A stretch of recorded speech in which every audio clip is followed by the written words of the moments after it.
안녕하세요. 마웨이입니다. 오늘 6월 20일 오전에 리플의 가격이 863원까지 떨어졌습니다. 단톡방이나 카페 등을 보니 많은 분들이 900원대가 무너지면서 손절하고 나가신 것 같아 짧게 영상 한 편 준비했습니다.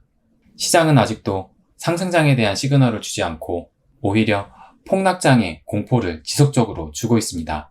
그런데 우리 곰곰이 한번 생각해 보자고요. 비트코인이 원화로 8천만 원까지 갔다가 4천만 원대에 반토막이 났는데 그래도 많은 사람들이 비트코인은 조정을 거치면서 연말쯤이나 내년 초면 다시 가격을 회복하고 1억 원을 향해 갈 것이라고 생각합니다. 비트코인 시장은 더 이상 개인들의 손에 의해 상승되는 것이 아닌 점점 기관의 참여가 확대되고 있고 더구나 비트코인 회의론자로 대표적인 인물 중 한 명이었던 헤지펀드의 대부 레이 달리오가 지난 5월 비트코인을 가지고 있다고 공식적인 발언도 했었죠. 그리고 비트코인은 아무런 가치가 없다고 혹평했던 워런 버핏도 얼마 전 디지털 은행에 투자를 한다고 발표를 해서 비트코인에 간접 투자를 하는 것이나 다름없게 되었습니다. 결국 비트코인은 시대적 흐름으로 가고 있고 점점 투자자들의 관심 속에 비트코인 시장은 커갈 것으로 보입니다. 현재 암호화폐 시장에서 비트코인의 영향력은 절대적이에요. 비트코인이 오르면 전반적으로 알트코인도 오르는 경향을 보이고 반대로 떨어지면 알트코인은 더 많이 하락하는 모습을 보이고 있는데요. 비트코인 가격이 오르면 암호화폐 시장의 거래량도 함께 오르는 경향도 보입니다. 결국 비트코인은 암호화폐 시장에서 신장과도 같은 역할을 한다고 저는 생각합니다. 그렇다면 XRP의 역할은 무엇일까요? 한 가지만 묻겠습니다. 여러분이 거래소 간 자금 이동을 해보신 적이 있다면 그때 주로 어떤 코인을 이용하셨나요? 아마 대다수 분들이 XRP를 이용해서 이동할 겁니다. 그 이유는 절대적으로 빠르고 수수료 또한 매우 저렴하기 때문인데요.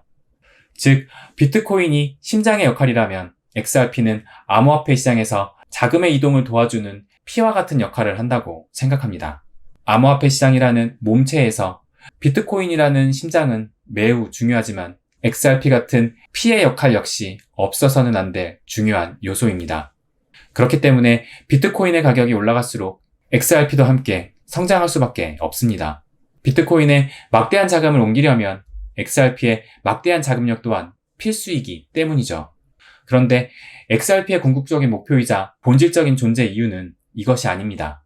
바로 국가 간 송금결제 시스템과 브릿지 통화로서의 역할, 이것이 XRP의 미래이자 존재의 이유입니다. 지금은 XRP가 암호화폐 시장에서의 피해의 기능을 담당하고 있지만 본질적인 역할까지 수행한다면 XRP의 영향력은 상상 그 이상일 것입니다. 사진 한 장을 보여드리겠습니다. IMF 국제통화기금의 주요 인사와 리플사의 CEO 브래드 갈링하우스가 함께 사진에 나와 있습니다. 그냥 컨퍼런스 기념사진 한 장 찍었을 뿐이라고 폄하하는 분도 있을 겁니다. 그런데 지금 암호화폐 시장에서 리플만큼 국제적으로 그 쓰임을 위해 노력하는 코인이 몇 개나 있나요? 저 사진 한 장에서 리플의 미래가 보이지 않으신가요? 저는 지금의 리플 가격 하락으로 팔 때가 아니라고 생각합니다. 애플, 아마존, 테슬라, 삼성전자와 같은 좋은 주식을 모아가는 것처럼 XRP 역시 모아가야 할 대상이라고 생각합니다. 애플, 테슬라, 아마존, 삼성전자도 처음부터 지금의 탑의 위치가 아니었습니다. 오늘처럼 떨어지는 가격을 보며 불안해하고 있나요? XRP의 가격에 투자하지 말고 그 가치에 투자하셨으면 합니다. 지금 XRP는 팔아야 할 때가 아닌 모아가야 할 때라고 생각합니다. 오늘은 여기까지입니다. 비트코인이 3,400만 원이 깨졌었고 달러로도 3만 불이 무너졌었습니다. 리플도 602원을 터치했었고 달러도 50센트까지 떨어졌었습니다.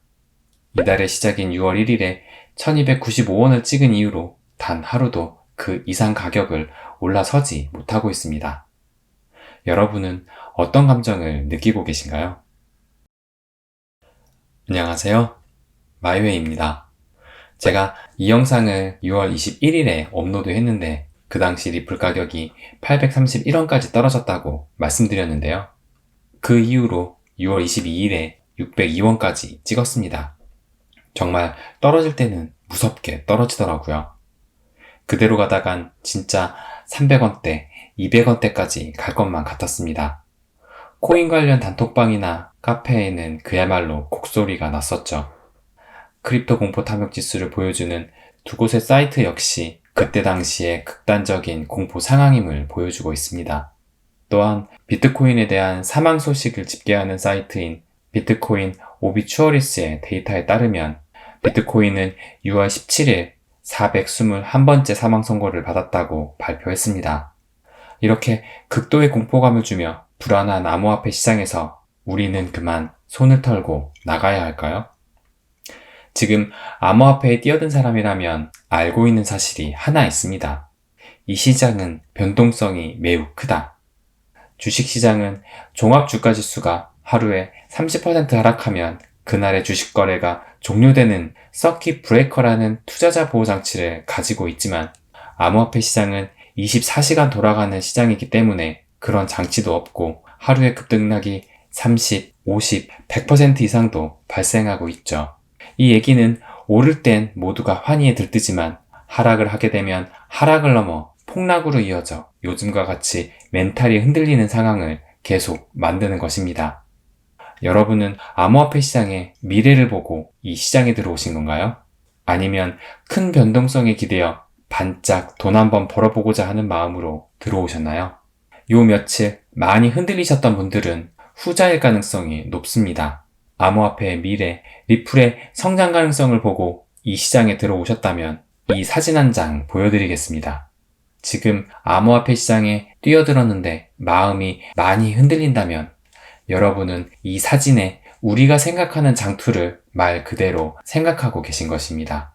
그러나 실제 장투는 아래의 그림과 같습니다. 온갖 낭떠러지와 절벽을 지나고 비바람과 폭풍 속을 헤치고 나가야 하는 것이 실제 장투입니다. 제가 2017년부터 암호화폐 시장에 뛰어들었고 2019년부터 지금까지 리플 홀더가 되었는데요. 정말 장기 투자의 길은 절대적으로 이 사진의 아래의 길이 맞더라고요. 저도 박상기에 난 코로나빔, SEC 소송 떡락빔 같은 온갖 폭락장을 다 겪어봤는데 요 며칠 폭락장에도 어질어질한 건 사실입니다. 저는 암호화폐 전문가도 아니고 미래를 내다보는 예언가도 아닙니다. 암호화폐나 리플의 미래가 무조건 밝다고 말씀드리는 것도 아닙니다. 다만 앞으로 비트코인이 어떻게 될지, 이 암호화폐 시장은 어떻게 전개될지 계속 찾아보고 공부하고 있습니다. 저 역시 투자자이며 단지 부자가 되기 위해 노력하고 그 수단 중 하나가 암호화폐 시장일 것이라고 생각하기 때문입니다. 혹시 안유아 교수님을 아시나요? 성균관대학교 중국대학원 교수인데요.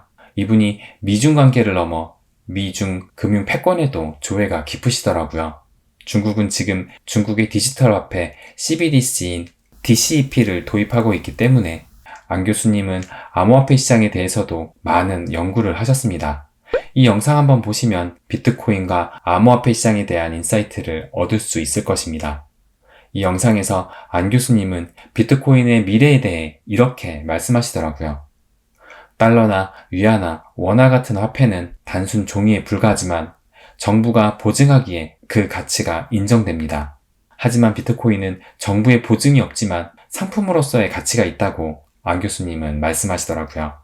상품이란 누군가가 그것을 필요로 하는 한 가치가 있는 것이다 라고 말합니다. 예를 들어 금은 자산 보관 수단으로 좋지만 한계가 있습니다. 많은 양의 금을 들고 다닐 수도 없고 금을 갖고 국경을 넘기도 힘듭니다. 특히 돈이 많은 부자들이 금을 가치 저장 수단으로 하기엔 너무나도 불편합니다. 그런데 비트코인은 가치 저장 수단의 상품으로 너무나도 좋습니다. 비행기만 타고 가도 어디서든 자산을 찾을 수 있죠. 그런 이유 등으로 비트코인은 영원히 수요가 있을 것이다 라고 안 교수님은 말씀하십니다. 특히 돈이 어마어마하게 많은 부자들에게 비트코인은 너무나도 좋은 가치 저장 수단이라고 합니다. 결국 비트코인의 수요는 많아질 것이고 수요가 계속되는 한 가치는 커갈 것이고 이것은 암호화폐의 성장으로 이어질 수밖에 없다고 생각합니다. 제가 지난 영상에도 말씀드렸지만 비트코인의 가치가 올라갈수록 피해 역할을 하는 리플도 필연적으로 가격 상승이 일어날 수밖에 없습니다. 두 개의 기사를 보여드리겠습니다. 이것은 2017년도 9월 6일자 기사로 암호화폐 거래소 인가제가 결국 무산되었다는 기사입니다. 이 기사는 며칠 전 6월 22일과 23일자 기사로 소수의 거래소만 남기고 인가제 도입을 검토하겠다는 기사와 여야 모두 인가제를 위해 암호화폐 TF를 구성했다는 기사입니다. 동일한 암호화폐 거래소 인가제를 두고 정부의 시각도 변화되고 있습니다. 만약 암호화폐가 폰지이고 사기이고 없어져야 할 대상이었다면 2018년 버블이 꺼진 뒤 어떻게든 막아야 했습니다. 결국 암호화폐 시장은 조금씩 제도권 안으로 들어오고 있고 인가제가 조만간 시행돼서 허가받은 곳만 운영이 된다면 투자자 보호는 물론 국내 기업들의 암호화폐 투자는 좀 더 늘어날 것으로 조심스럽게 예상합니다. 해외보다 더 소극적이었던 정부의 암호화폐 시장에 대한 스탠스도 그 변화가 점점 다가오고 있습니다. 암호화폐 시장의 성장은 암호화폐의 미래를 좀 더 긍정적으로 만든다고 생각합니다. 2008년 워런 버핏이 버크셔 해서웨이의 본사를 방문한 펜실베니아대 와튼스쿨 재학생 150명에게 말했던 유명한 투자 격언이 있습니다. Be fearful when others are greedy, and greedy when others are fearful. 남들이 탐욕스러워할 때 공포를 느끼고 남들이 공포감을 느낄 때 탐욕스러워야 한다. 인간은 실수를 반복합니다. 저 역시 그랬습니다. 저 격언대로라면 지난 고점 2,400원일 무렵 모두들 환희에 휩싸여 탐욕스러울 때 저도 냉정함을 찾고 리플을 매도했어야 했죠. 물론 자기 소신의 매도 목표가와 상충되는 문제이기도 합니다. 요 며칠 멘탈이 흔들리는 장을 겪으면서 여러분은 어떤 감정을 느끼셨나요? 지금 현재 가격에 시장가 매수를 하라는 말이 아닙니다. 부자 아빠, 가난한 아빠를 쓴 기요사키도 비트코인이 곧 역사상 대폭락으로 24,000달러까지도 떨어질 수 있다고 말했습니다. 그러나 그 전에 찐반등이 나올 수도 있고 24,000달러 더 밑으로 하락할 수도 있습니다. 그 누구도 바닥이 어디인지 알 수 없습니다. 다만 워런 버핏이 말한 이 투자 격언을 다시 한번 생각해 볼 때라고 생각합니다. 여러분은 지금 어떤 감정을 느끼고 계신가요? 지금 누군가는 공포감 속에서 탐욕스러워지고 있습니다. 오늘은 여기까지입니다.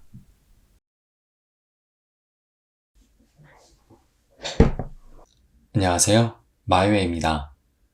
지난번에 올린 영상에 이런 댓글이 하나 달렸습니다. 남들은 10만 개다 몇만 개다 하는데 그에 비해 저는 비교 대상도 안 되네요. 다 같이 부자가 될 수 없다고 하는데 남들보다 적은 개수 모은다고 소용이 있을까요? 씁쓸하네요. 이 댓글에서 한 가지 맞는 말이 있습니다. 다 같이 부자가 될 수 없다. 맞습니다. 모두가 부자가 될 수 없습니다. 늘 부자는 소수였고 앞으로도 그럴 것입니다. 하지만 그 부자 안에 내가 없을 것이라는 단정은 하지 마세요. 그 부자들 가운데 내가 있다고 생각하세요. 다시 리플 얘기로 돌아오겠습니다. 아직도 암호화폐 시장은 초기 시장입니다. 이제서야 암호화폐 시장이 조금씩 제도권 안으로 들어오려고 하고 있고 미국에서 비트코인 ETF 상품은 아직 승인조차 받지 못하고 있습니다. 제미니 거래소에서 발표한 2021년 크립토 리포트를 보면 암호화폐 시장은 투자자 절반 이상이 20대에서 40대 초반 성인입니다. 자본력을 갖춘 40대 중반, 50대는 오직 7%만이 암호화폐 시장에 투자 중이고 55세 이상의 절반 이상은 이 시장에 관심조차 없습니다. 그런데 만약 비트코인 ETF가 승인되면 전통적인 투자 자산들 사이에 비트코인이라는 새로운 투자 상품의 등장으로 신규 투자자는 물론 자본력을 갖춘 기존 투자자들의 인식 또한 달라질 것입니다. 다시 말해 암호화폐에 관심을 갖고 이 영상을 보시는 여러분들은 이 시장의 선구자입니다. 리플 개수가 남들보다 적어서 박탈감을 느끼고 모은다고 소용 있을까요? 라고 말씀하시는 분들, 우리 곰곰이 생각해 봅시다. 이미 당신은 리플을 몇백 개, 몇천 개라도 가지고 있습니다. 그런데 우리나라 사람 아니, 전 세계 사람들의 대상으로 봤을 때 리플을 보유한 사람이 몇 명이나 될까요? 극히 일부분일 것이고 단 한 개의 리플조차 없는 사람이 대다수입니다. 감히 말씀드리지만 스스로를 남들과 비교하지 말고 리플 개수에 집중하세요. 심지어 지금 리플 가격은 올해 고점 대비 3분의 1 토막이 났고 2,400원일 때 조금만 떨어지면 매수한다고 외치던 사람들이 불과 한두 달 전만 생각하면 지금 가격도 충분히 낮은 가격입니다. 그리고 최근 하락 추세를 본다면 더 낮은 가격에 기회가 올지도 모릅니다. 개수가 부족하다고 느끼시면 오늘 커피 한 잔 값이나 친구들과 술 한 번 덜 마신다고 생각하고 조금씩이라도 수량을 모아가세요. 하루에 10,000원씩 산다고 해도 한 달이면 30만원 정도 사는 것이고 그 돈이면 현 시세로 300에서 400개 정도 살 수 있습니다. 먹고 놀고 쓸 거 다 쓰고 자신의 희생 하나 없이 수량이 없다고 우는 건 그냥 가만히 앉아서 부자가 되기를 바라는 마음과 같다고 생각합니다. 그리고 수량이 적더라도 나보다 수량을 많이 가진 사람들을 이길 수 있는 방법이 있습니다. 그건 바로 더 비싸게 파는 것입니다. 모든 사람의 출발선과 종착지가 같지 않습니다. 더욱이 출발선보다 더 중요한 것은 종착지입니다. 결국 종착지인 매도를 잘하면 수량이 적더라도 수익은 더 극대화될 수 있습니다. 남들이 지금 가격의 10배인 8,000원에 팔 때 더 인내하고 그 기간 동안 수량을 계속 늘려가고 그러다 자기가 설정했던 목표가 2만원이 달성되면 더 적은 수량으로도 8,000원에 판 사람보다 더 많은 수익을 낼 수 있습니다. 리플에 대해 공부해서 확신을 만들고 자신만의 적정 매도가를 만들어서 성공시키면 더 적은 물량으로도 더 많은 돈을 벌 수 있습니다. 수량이 많은 사람들은 어느 정도 오르면 자신의 매도가를 충족했다고 판단하고 매도를 할 확률이 높습니다. 그러나 수량이 적은 사람이라면 이 돈은 없는 셈 치고 리플의 사업 방향을 보며 좀 더 홀딩할 수 있는 포지션을 취할 수 있습니다. 가장 중요한 것은 매수보다 매도라고 생각합니다. 지금 현재의 나의 수량을 남들과 비교해서 박탈감을 느끼기보다 나는 암호화폐의 선구자라는 긍정적인 마인드로 수량 늘리기에 집중하세요. 긍정적인 사람만이 부자가 될 수 있습니다. 부정적인 사람은 결코 부자가 될 수 없습니다. 자수성가한 부자 중 부정적인 사람은 없습니다. 모두가 불가능 속에서 희망을 보고 부자가 된 것입니다. 본인 스스로가 리플에 대한 확신과 믿음을 쌓는다면 수량에 집중할 수 있고 자신의 매도 목표가를 만들 수 있을 것입니다. 그런 긍정적인 자세가 부자를 만듭니다. 저는 맹목적인 리플 찬양론자가 아닙니다. 부자가 되기 위해 부자에 대한 모든 집중을 기울이는 사람입니다. 부자가 되기 위해 암호화폐 시장에 관심을 갖게 되었고 그중 리플의 가능성을 보고 투자한 것입니다. 이런 긍정적인 사고와 부자에 대한 집중은 저를 결국 부자로 만들 것이라고 확신합니다. 이 영상이 여러분에게 단순히 리플 투자를 넘어 부자에 대해 진지하게 생각해보는 계기가 되었으면 합니다. 부자는 누구나 될 수 있지만 아무나 될 수 없습니다. 오늘은 여기까지입니다. 부자 반열에 오르기 위한 가장 좋은 투자란 투기적 요소가 있는, 즉 한방 크게 먹을 수 있는 곳을 찾아내서 내 재산 거의 모든 것을 걸어도 좋겠다 싶은 곳에 몰빵하는 것이다.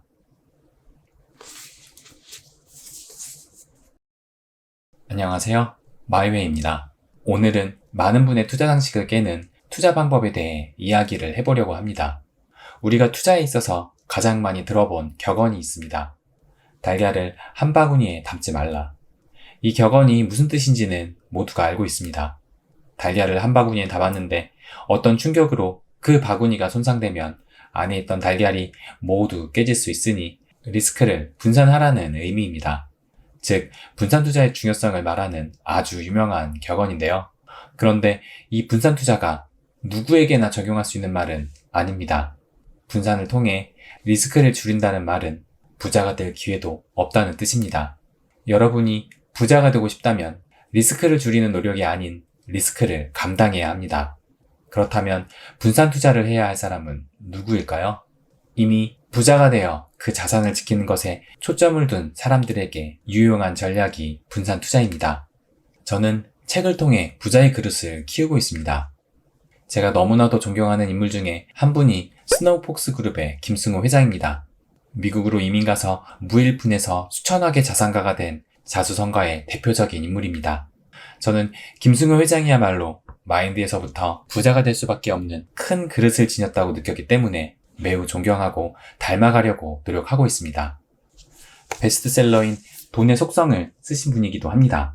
물론 이 책도 좋지만 김승호 회장이 2015년에 쓴 책, 바로 이 생각의 비밀, 오늘은 이 생각의 비밀 일부를 소개하려고 합니다. 잠깐 읽어드릴게요. 이 편의 제목은 분산 투자로 부자가 된 사람은 없다입니다. 일부 요약해서 읽어드리겠습니다. 분산 투자로 부자가 된 사람은 없다. 이 세상에 분산 투자를 통해 부자가 된 사람이 있을까? 급여와 저축만으로는 절대 부자 대열에 들어가지 못한다. 큰 부자가 된 사람들 중에서 분산 투자를 통해 부를 축적한 사람은 단 한 사람도 보지 못했다. 부자들은 기회가 적은 가운데에서도 사업에 성공했거나 언제 어디선가 투기적인 성향의 투자를 통해 대형 수익을 얻은 사람들을 뜻한다. 분산 투자도 하지 말고 증권회사 직원 말도 믿지 말라면 어떻게 투자를 해야 할까? 간단하다. 당신이 주식을 사고자 한다면 단 한 주를 사더라도 그 회사를 몽땅 사겠다고 마음먹었을 때처럼 행동하면 된다. 그렇게 조사한 회사가 정말 당신 마음에 들어 평생 그 회사와 함께하고 싶을 결심이 생길 정도가 되면 모든 것을 그것에 놓고 기다려야 한다. 이 방식에 상당히 많은 전문가들이 거부감을 나타내고 온갖 논리로 이를 부인하려 할 것이다. 재미있는 것은 이를 무시하는 전문가 중에 정작 진짜 부자는 없다는 것이다. 자수성가에서 부자가 된 사람들은 무모할 만한 부동산 투자, 비웃음을 견디고 상장에 성공한 회사 주주, 1%의 가능성만 보고도 전 재산과 가족을 걸고 성공시킨 사업체 사장들이다. 이 같은 사람들은 모두 몰빵 투기식 투자를 성공시킨 사람들이다. 그러니 부자가 될 가능성이 없는 사람들 중에 진짜 거부가 되고 싶다면 무엇인가 내 모든 것을 몰빵할 만한 것을 찾아 모든 재산과 모든 노력을 다 퍼부어라. 그만한 용기와 배짱 없이는 진짜 부자가 될 수 없다. 그냥 복권이나 사고 늙은 부모가 부자가 되길 기다리는 수밖에 없다. 이 편의 요점만 일부 읽어드렸습니다. 어떤가요? 지금처럼 직장 다니며 일부 저축하고 일부 주식을 좀 하고 일부 코인도 좀 한다고 부자가 될 수 있을까요? 그냥 인생 적당히 살고 싶으면 지금처럼 이것저것 하며 살면 됩니다. 그러나 진짜 부자가 되고 싶다면 리스크를 감수하고 몰빵식 투자를 성공시켜야 합니다. 제가 리플 100만 개를 홀딩하고 있는 이유가 바로 이것입니다. 꼭 그것이 리플일 필요는 없습니다. 비트코인, 이더리움과 같은 암호화폐거나 테슬라, 애플, 삼성전자와 같은 주식이든 스스로 많이 알아보고 공부해서 내 모든 것을 걸 만큼의 투자 대상이면 됩니다. 몰빵 투자의 성공 요소는 리스크 테이킹과 시간과 투입 노력의 고비라고 생각합니다. 내가 모든 신경과 노력을 쏟아 한 분야나 종목을 발굴한 다음 그에 대한 리스크를 감당할 자세와 시간적인 여유가 있어야 몰빵 투자에 성공할 수 있습니다. 이 중 하나라도 부족하다면 몰빵 투자를 하면 안 됩니다. 나도 한번 해볼까 하는 생각에 비트코인이나 리플을 투자한다면 믿음과 확신이 없기 때문에 갑자기 떨어지는 폭락장 속에 버티기 힘들 것이고 6개월 뒤, 1년 뒤 사용할 자금으로 투자한다면 원금 손실의 두려움으로 또한 버티기 힘들 것입니다. 암호화폐 시장의 변동성은 매우 크기에 단 며칠 만에 원금이 반토막도 날 수 있는데 그 리스크를 감당할 자신이 없다면 몰빵식 투자를 해서는 안 됩니다. 저는 몰빵식 투자의 대상을 XRP로 결정한 것이고 그래서 2019년도부터 단 한 개의 리플을 팔지 않고 모아왔던 것입니다. 다시 말씀드리지만 그 대상이 반드시 리플일 필요는 없습니다. 자신만의 그 몰빵의 대상을 만드세요. 모든 노력을 기울여 종목을 선정하고 그 어떤 상황에서도 흔들리지 않고 자신의 목표까지 기다리면 됩니다. 저는 부자에 대한 그릇을 키우고 투자에 대한 삶에 대한 조언을 책을 통해 얻고 있습니다. 부자의 88%는 매일 30분 이상 책을 읽는다고 합니다. 워런 버핏 역시 하루에 5시간 이상을 책이나 신문, 매거진을 읽는데 사용했다고 합니다. 그의 엄청난 성공은 꾸준한 독서라고 말하기도 했습니다. 여러분께도 좋은 책을 가까이 두기를 권합니다. 사람은 자신의 그릇만큼 번다고 합니다. 여러분도 책을 통해 부자의 그릇을 만드시길 바랍니다. 서울 아파트 값의 상승률이 1년 반 만에 최고치를 경신했습니다. 2021년 7월 16일 며칠 전 기사인데요. 서울뿐만 아니라 전국의 아파트 가격이 계속 상승 중에 있습니다. 한 채라도 주택을 소유하고 계신 분들은 집값 상승을 즐기시는 분도 계실 것이고, 꼭 그렇지는 않더라도 마음만은 어쩌면 안도의 한숨을 쉬고 계실 수 있습니다. 그렇다면 무주택자분들은 어떨까요? 안녕하세요. 마이웨이입니다. 최근 아파트 가격이 심상치 않습니다. 노도광이라고 불리우는 서울의 노원구, 도봉구, 강북구의 아파트 상승률이 최근 1년간 가장 높았다는 기사가 나오기도 했습니다. 이 표를 보시면 작년 6월 대비 올해 서울 아파트 가격의 상승률을 보여주고 있는데요. 도봉구와 노원구가 1년 사이에 40% 이상 상승하였습니다. 서울에서도 외곽 쪽에 위치한 중랑구, 은평구도 20% 넘는 상승률을 보이고 있습니다. 이제는 심지어 꽝 대신 닭이라는 기사까지 나왔습니다. 아파트 전세도 너무 비싸니 차라리 빌라를 사겠다는 수요까지 증가하여 서울의 빌라 거래량이 6개월 연속 아파트를 추월했다는 기사 내용입니다. 지금은 내 월급 빼고 다 오르고 있는 실정입니다. 그럼 우리나라만 이런 것일까요? 며칠 전 미국에서 소비자 물가 지수를 발표했습니다.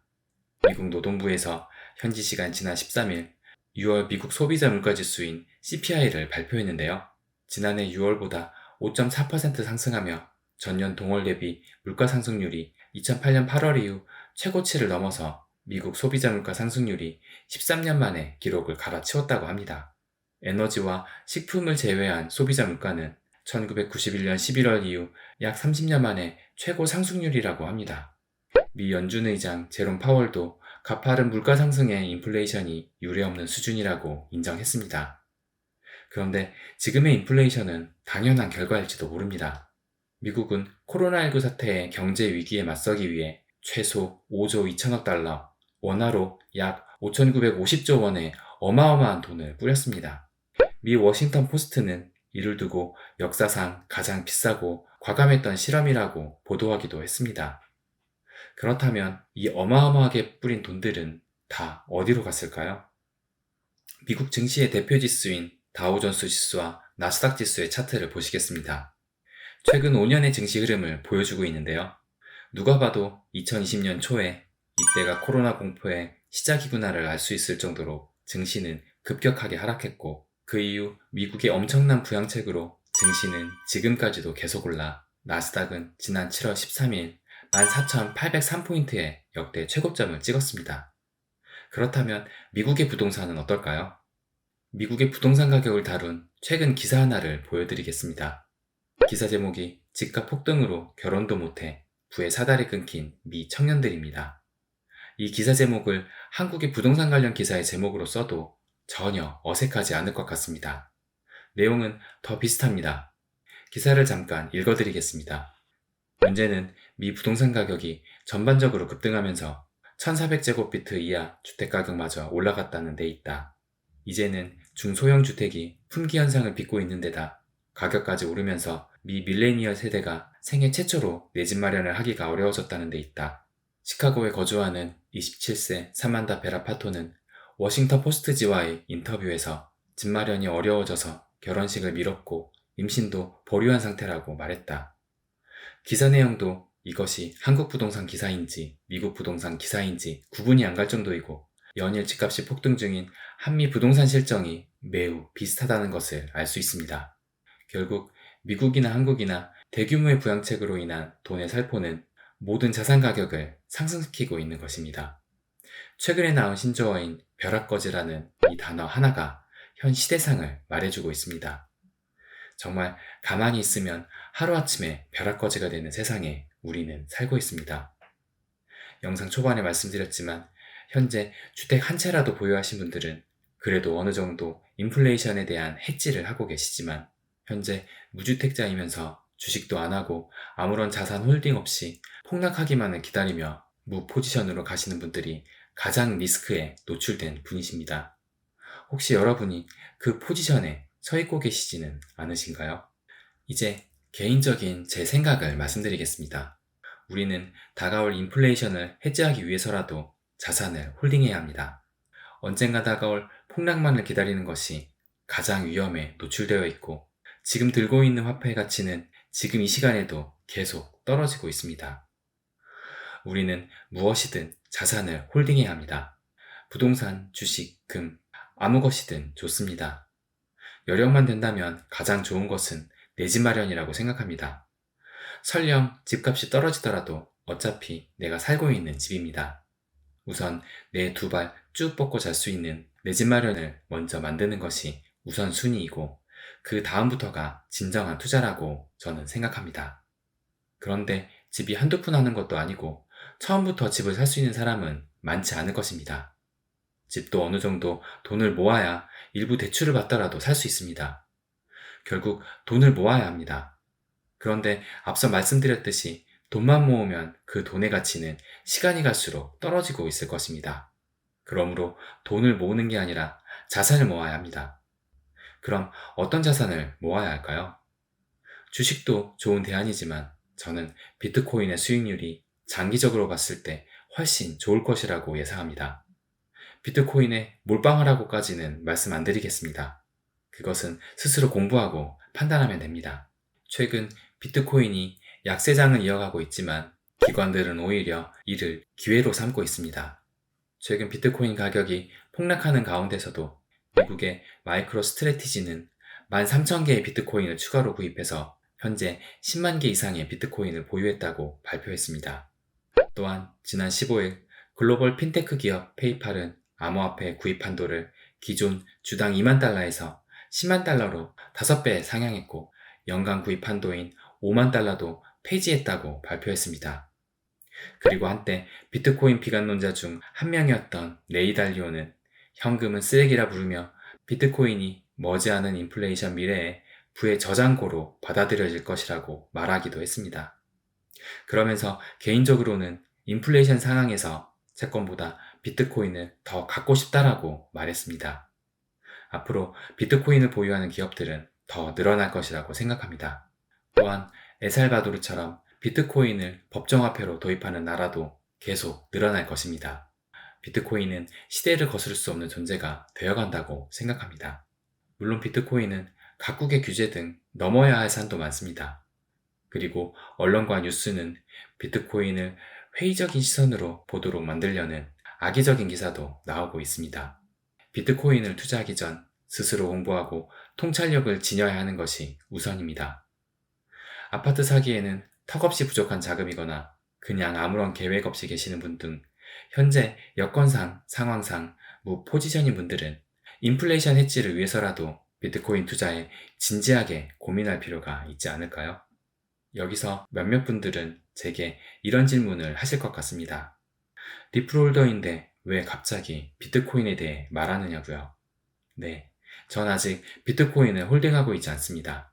포트폴리오 중 80%가 리플이고 나머지 20%는 개인적으로 성장 가능성이 높아 보이는 코인에 투자 중입니다. 그런데 이전 영상에서도 말씀드렸지만 비트코인은 암호화폐 시장에서 심장과도 같은 역할입니다. 비트코인이 살아야 이 시장도 살고, 비트코인이 살면 피해 역할인 리플 역시 함께 상승할 것입니다. 그럼 비트코인에 투자하지 왜 리플에 투자하느냐를 물으신다면 이 트윗 하나를 보여드리겠습니다. 크립토불의 트윗인데요. 아직 상승장이 끝나지 않았다는 전제하에 앞으로 남아있는 상승률에 대해 쓴 트윗입니다. 비트코인은 250%로 예상했고 XRP는 3000에서 5000%의 상승 여력이 남아있다고 말하고 있습니다. 제가 바라보는 관점도 이 트윗과 크게 다르지 않습니다. 그것이 제가 비트코인보다 리플에 투자한 이유입니다. 이것은 어디까지나 제 판단입니다. 보다 안정성 있는 암호화폐에 투자하신다면 전 무조건 비트코인이라고 봅니다. 비트코인이 주는 안정성 대신 저는 리플의 잠재력에 투자한 것입니다. 무엇을 선택하든 여러분의 판단입니다. 내 돈과 내 자산은 남이 지켜주지 않습니다. 스스로 공부하고 나만의 통찰력을 만드시길 바랍니다. 인플레이션 시대에 가만히 있는 것이 가장 위험한 것입니다.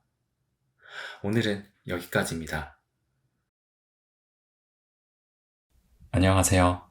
마이웨이입니다. 계속되는 하락장에 줄어드는 잔고를 보며 괴로워하시는 분들의 댓글이 요 며칠 더 많아진 것 같습니다.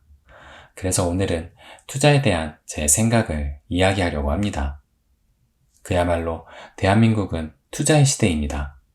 한때는 아파트 부동산 투자 열풍이 불었다가 또 주식 투자 열풍이 불기도 했다가 어느 순간에 보면 코인 투자 열풍이 불며 바야흐로 우리는 투자의 시대에 살고 있습니다. 그런데 어쩌면 우리는 투자의 시대에 떠밀려 내몰리고 있는 것인지도 모르겠습니다. 지금은 그 어떤 때보다 지독한 인플레이션 시대에 접어들고 있습니다.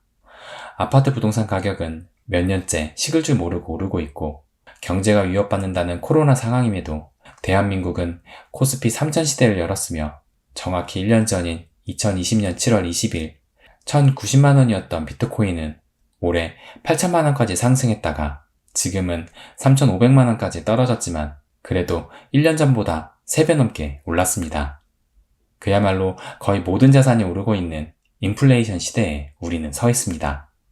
여러분이 모은 돈을 부동산, 주식, 암호화폐 시장에 넣지 않고 그대로 은행에 두었다면 초저금리가 이어져 오고 있는 가운데 모든 자산 가격이 상승했던 반면 상대적으로 은행에 넣어둔 돈의 가치는 계속 떨어지고 있을 것입니다. 결국 우리는 투자의 세계로 내몰릴 수밖에 없는 것입니다. 그래서 이제 투자는 내 자산의 가치를 지키기 위해서라도 필수가 되어가고 있습니다. 그런데 투자를 했다고 모두가 돈을 벌었을까요? 여러분은 지금 마음속으로 아니오라고 답하지 않으셨나요? 맞습니다. 모든 자산 가격이 오르고 있는 인플레이션 시대에서도 투자를 했다고 해서 모두가 돈을 벌지는 못했습니다. 그런데 주식이나 암호화폐에 투자한 사람보다 부동산에 투자한 사람들은 상대적으로 거의 돈을 벌었을 것입니다. 왜 그럴까요? 그것은 투자 방식에서 결정났다고 생각합니다.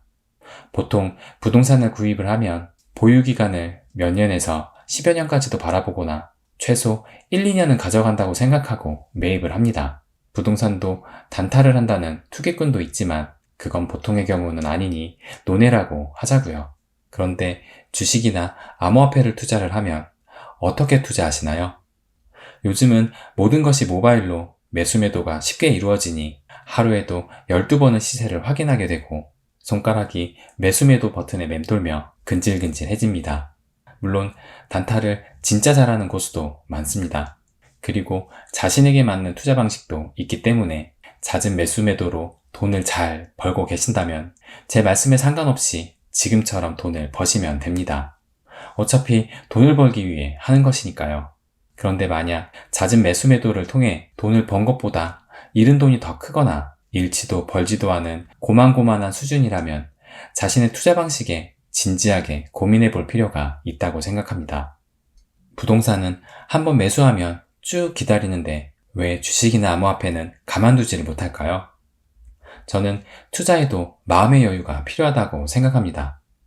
마음의 여유가 없으니 오르는 종목에 덥석 올라타기도 하고 또 지금처럼 떨어지는 시장에서는 손실이 두려워 손절을 하게 되는 그런 잦은 매수매도를 하게 되는 것이 아닐까요? 제 영상에 올라온 댓글 하나를 읽어드리겠습니다. 모두가 부자가 되는 길은 없어요. 님이 만드는 영상은 오히려 XRP 투자자들에게 악이 될 수도 있습니다. 개미들이 행복회로로 슈퍼홀딩하면 세력들은 올려주지 않습니다. 리플 가격이 왜 안 오를까요? 가격은 개미들이 올려주지 않습니다. 세력들이 올려주는 거지. 돈을 벌고 싶으면 개미를 모으려고 하지 마세요. 제가 보기엔 리플사의 알바일 수도 있겠다는 생각이 드네요. 리플에 투자하는 정확한 이유와 근거를 영상으로 올려주세요. 이 댓글을 보고 왜 투자로 돈을 버는 것이 쉽지 않은지 느꼈습니다. 개미들이 행복회로로 슈퍼홀딩하면 세력이 리플 가격을 올려주지 않는다? 이 말이 사실일까요? 물론 지금까지의 리플 가격 흐름만 보면 비트코인이나 이더리움 대비 상대적으로 덜 올랐기 때문에 그렇게 보일 수도 있다고 생각합니다. 하지만 그 이유가 개미들이 리플을 슈퍼홀딩하고 있어서 세력이 올려주지 않는다고는 생각하지 않습니다. 이 시장에서 세력의 존재를 부정하는 것은 아니지만 저는 XRP를 세력이 올려주는 그날을 기다리며 투자하는 것이 아닙니다. 현재 증권 여부의 소송 이슈에 휘말린 XRP가 합의든 승소든 결론을 짓는다면 그동안 발목이 잡혀있던 XRP의 가치는 이전과는 확연히 달라질 것이고, 그로 인해 리플의 사업이 더욱 탄력을 받게 된다면 XRP의 존재 이유는 더 명확해질 것이라고 생각합니다. 시간이 걸리더라도 XRP의 그 존재의 가치의 입증은 고스란히 가격에 반영될 것이라고 생각합니다. 세력이 리플 가격을 장난칠 수는 있어도 리플의 대세의 판도를 세력이 좌지우지할 것이라 생각하지 않습니다. 만약 리플이 그런 존재였다면 투자를 하지도 않았을 것입니다. 세력의 손에 의해 가격이 오르고 내리는 것을 기대하고 투자한다면 잡주나 잡코인을 하는 것이 맞지 않을까요? 저 댓글을 읽고 곰곰이 생각해 보았습니다. 리플 가격이 빨리 올라야 나도 빨리 돈을 버는데 개미들이 자꾸 들고 있으니 세력이 안 올리는 것이다. 투자를 하면서 마음의 여유가 없으니 개미들이 빨리 털고 나가야 세력이 리플 가격을 올려줄 것이라는 잘못된 믿음이 생긴 것은 아닌가 하는 생각이 들었습니다. 마음의 여유가 있다면 리플의 가격 상승 이유를 세력에게서 찾을까요? 유럽 증권계 투자의 대부인 앙드레 코스톨라니의 최후의 역작 돈 뜨겁게 사랑하고 차갑게 다루어라의 서문에 그가 한 유명한 격언이 있습니다. 국제적인 우량주에 해당하는 주식을 몇 종목 산 다음 약국에 가서 수면제를 사 먹고 몇 년 동안 푹 자라. 저는 저 격언에 말한 국제적인 우량주로 XRP를 선택했고 몇 년 동안 푹 자게 만든 수면제는 바로 마음의 여유라고 생각합니다.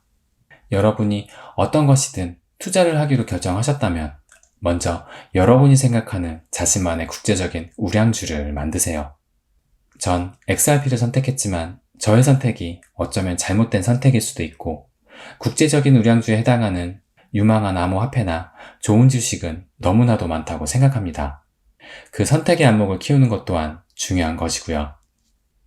그렇게 해서 자신만의 국제적인 우량주를 선택했다면 그 다음으로 필요한 것은 몇 년을 푹 자게 만들어줄 수면제인 마음의 여유입니다.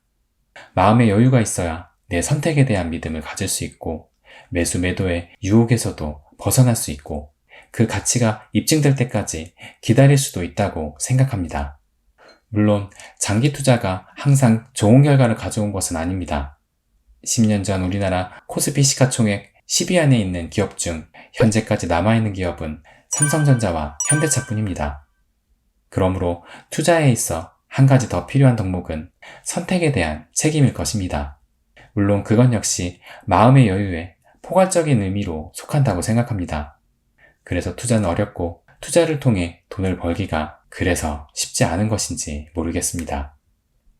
그래도 자신이 선택한 장기 투자가 성공만 한다면 큰 돈을 벌 수 있고 부자의 대열에 들어갈 수 있을 것입니다.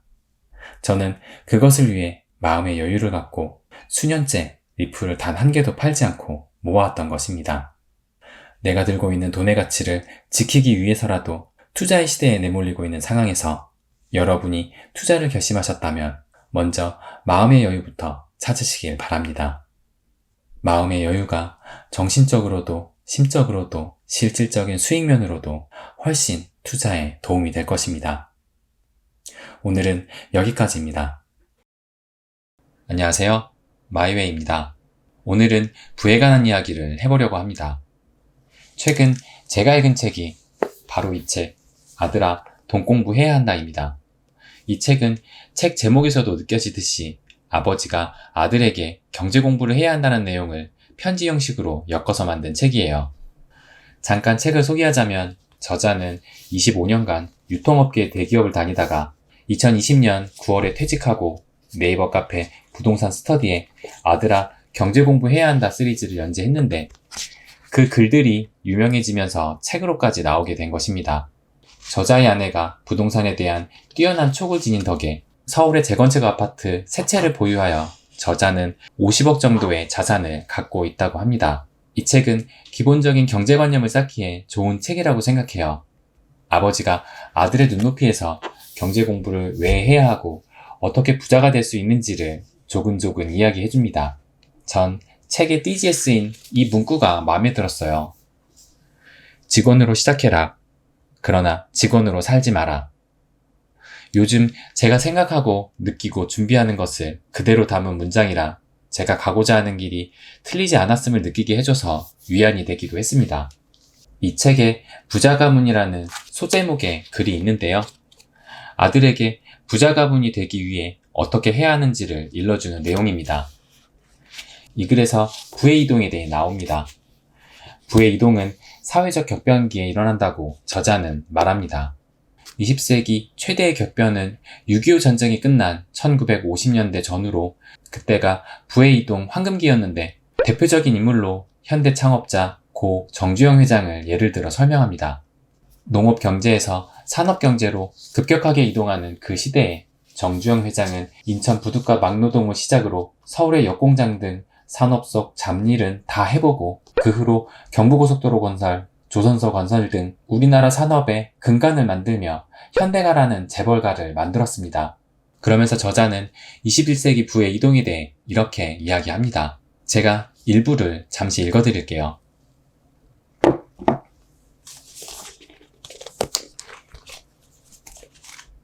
아버지는 코로나19 이후 10년에 주목하고 있다. 부의 이동은 역사적 격변 이후에 발생한다. 우리나라도 1945년 광복을 시작으로 6.25 전쟁이라는 격변을 겪은 이후 부의 이동이 나타났다.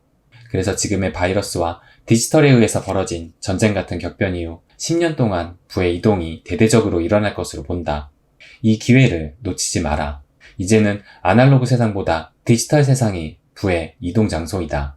아날로그 세상에 취해서 머무르지 말고 스스로 디지털 개척민이라고 생각해야 한다.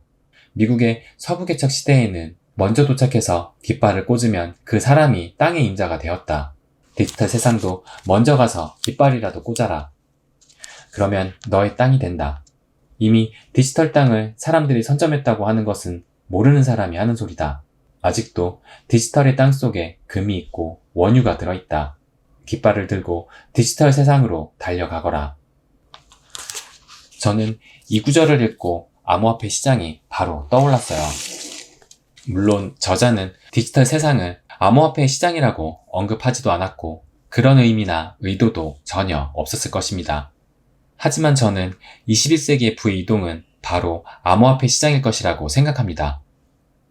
특히 부의 이동은 역사적 격변 이후에 발생한다는 부분에서 무릎을 쳤습니다.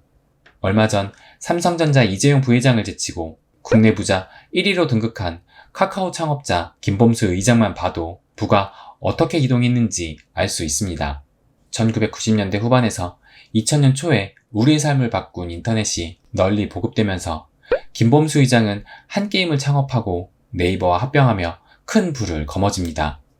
김범수 의장은 TV 세상에서 인터넷 세상으로의 변화를 정확하게 읽었던 것입니다. 그리고 2007년 1월 스티븐 잡스가 아이폰 출시를 발표하자 김범수 의장은 스마트폰이 다시 한번 세상을 바꿀 것이다라는 생각에 카카오톡을 개발했습니다. 그 예상 역시 적중하여 카카오는 지금 IT를 넘어 카카오뱅크라는 금융사까지 거느리는 거대 기업이 되었고 김범수 의장은 현재 삼성전자의 이재용 부회장을 제치고 우리나라 부자 1위에 올랐습니다. 김범수 의장은 TV에서 PC, PC에서 스마트폰이라는 시대 변화의 흐름을 누구보다 빠르게 포착하는 눈으로 그것을 기회 삼아 전형적인 흑수저 출신에서 국내 최고 부자의 부를 이루었습니다. 우리는 과거를 통해 배울 수 있습니다. 그리고 더 중요한 건 지나간 기회를 아쉬워하기보다는 다가올 기회를 반드시 잡아야 합니다. 2000년대 인터넷 시대에서 부의 이동이 생겼고 2010년대 스마트폰 혁명 속에서 또 한 번의 부의 이동이 생겼습니다. 그럼 2020년대는 어디에서 부의 이동이 생길까요?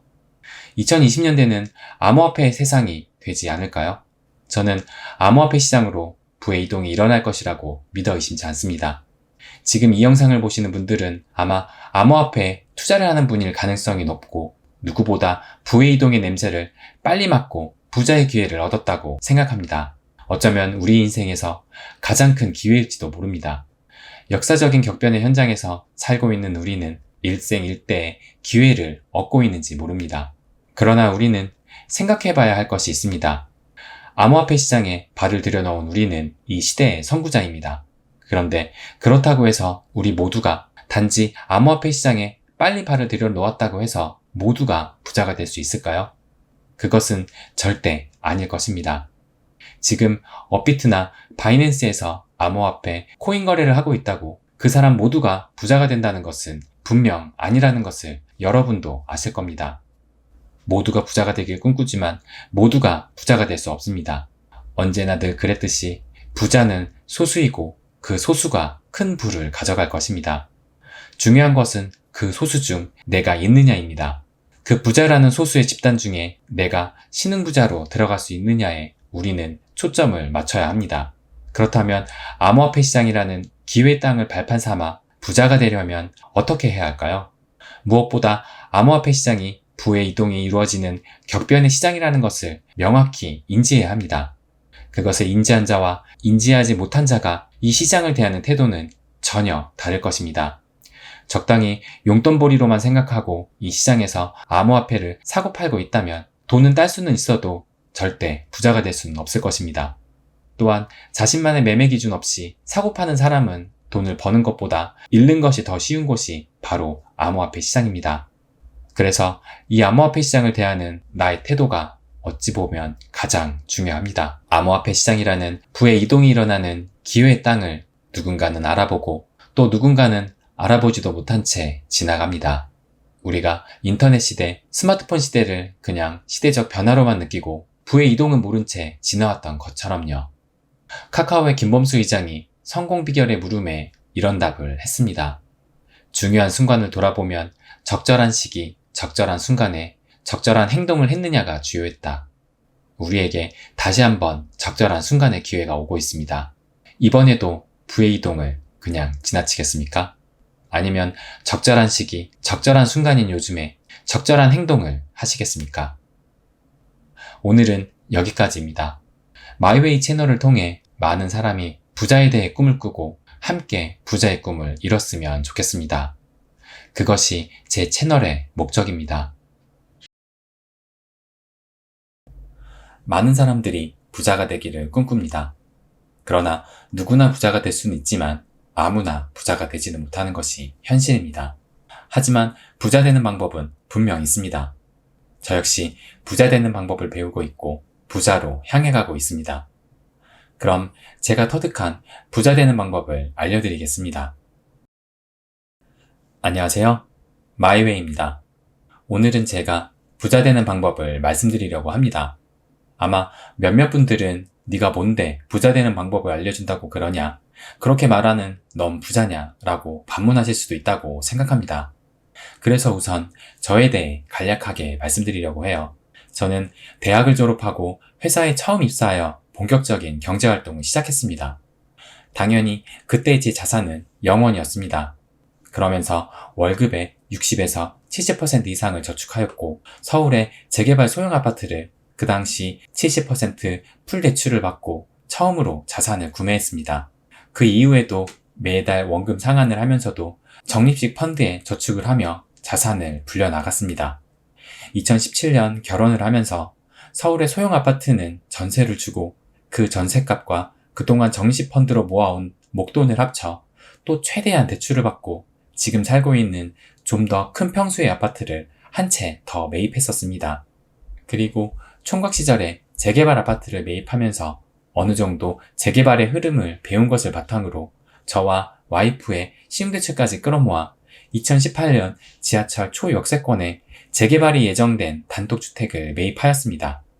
이 재개발 구역은 최근 지하철이 개통 완료되었고 얼마 전에 관리 처분인가도 받아 곧 이주를 앞두고 있습니다. 그럼 제 총 자산액이 어떻게 변화되었는지 말씀드리겠습니다. 저는 2019년 12월부터 자산일기를 쓰고 있습니다. 자산일기를 쓰면 매월 내 자산의 흐름의 변화를 알 수 있습니다. 2009년 0원에서 시작하여 2019년 12월 처음 자산일기를 쓰기 시작했을 당시 기록한 총 자산액이 21억 원이 되어 있었습니다. 물론 지금 말씀드리는 자산은 부채를 포함한 것이기에 순자산은 더 적습니다. 2019년 12월에 21억 원이었던 총 자산은 2021년 8월 14일 엊그제 처음으로 50억 원을 찍었습니다. 총 자산이 0원에서 21억 원이 되는 데까지는 2009년부터 2019년까지 10년이 걸렸는데 21억 원이 50억 원이 되는 데까지는 2년이 채 걸리지 않았습니다.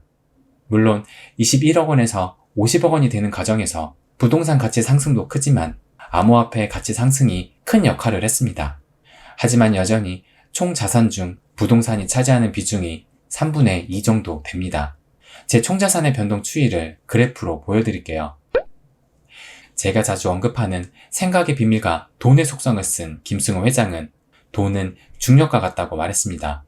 1억을 버는데 3년이 걸렸다면 다시 1억을 모으는데 똑같이 3년이 걸리는 것이 아니라 돈에는 중력이 있어 돈이 돈을 끌어당기는 힘에 의해 2년이나 1년 만에 1억을 모을 수 있다는 것입니다. 돈은 중력과도 같다는 말은 제가 경험해보니 사실입니다. 매달 60에서 70%를 저축한 돈은 시간이 갈수록 불어났고 또 자산을 매입하면서 그 증가 속도는 더 빨라졌습니다. 그렇기 때문에 그래프를 보시는 것처럼 자산이 시간과 정비례하여 증가하는 것이 아닌 시간이 갈수록 급격하게 증가하게 됩니다. 돈을 모으는 방법론과 자산일기에 대해서는 다른 영상을 통해 또 말씀드리도록 하겠습니다. 그럼 내가 지금 부자인가? 라고 생각하면 아직은 아니라고 생각합니다. 부자의 기준이라는 것이 개개인의 주관적인 판단에 따라 달라지긴 합니다. KB경영연구소에서 매년 말 한국부자 보고서를 발표합니다. 2020년 한국부자 보고서에 따르면 금융자산 10억 원 이상을 보유한 한국의 부자들이 생각하는 부자의 기준은 2011년 총자산 50억 원에서 2020년은 70억 원으로 1.4배 증가했다고 합니다. 일단 우리나라 부자들의 기준으로 따르면 전 부자의 기준에 도달하지 못했고 실제로도 아직 근로소득의 의존도가 크며 무엇보다 경제적 자유를 얻지 못하였기에 부자가 아니라고 개인적으로 생각합니다. 그러나 전 첫 취업 당시 총자산 0원에서 2021년 8월 현재까지 총자산 50억 원을 만들었습니다. 그리고 전 반드시 부자가 될 것이라고 믿고 확신합니다. 그렇기 때문에 제가 지금 부자가 되어가는 과정에서 부자 되는 방법을 말씀드리려는 것입니다. 저는 시골의 농촌마을에서 자랐습니다. 버스를 타려면 1시간쯤 마을 어귀까지 나가야 했고 그 버스는 비포장도로를 달리는 그 당시에는 그야말로 깡촌이었던 곳에서 유년 시절을 보냈습니다.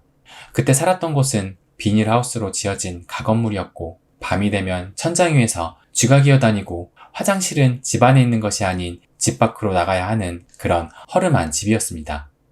지금 생각하면 어떻게 그런 집에 살았나 싶을 정도로 열악한 환경의 집이었어요.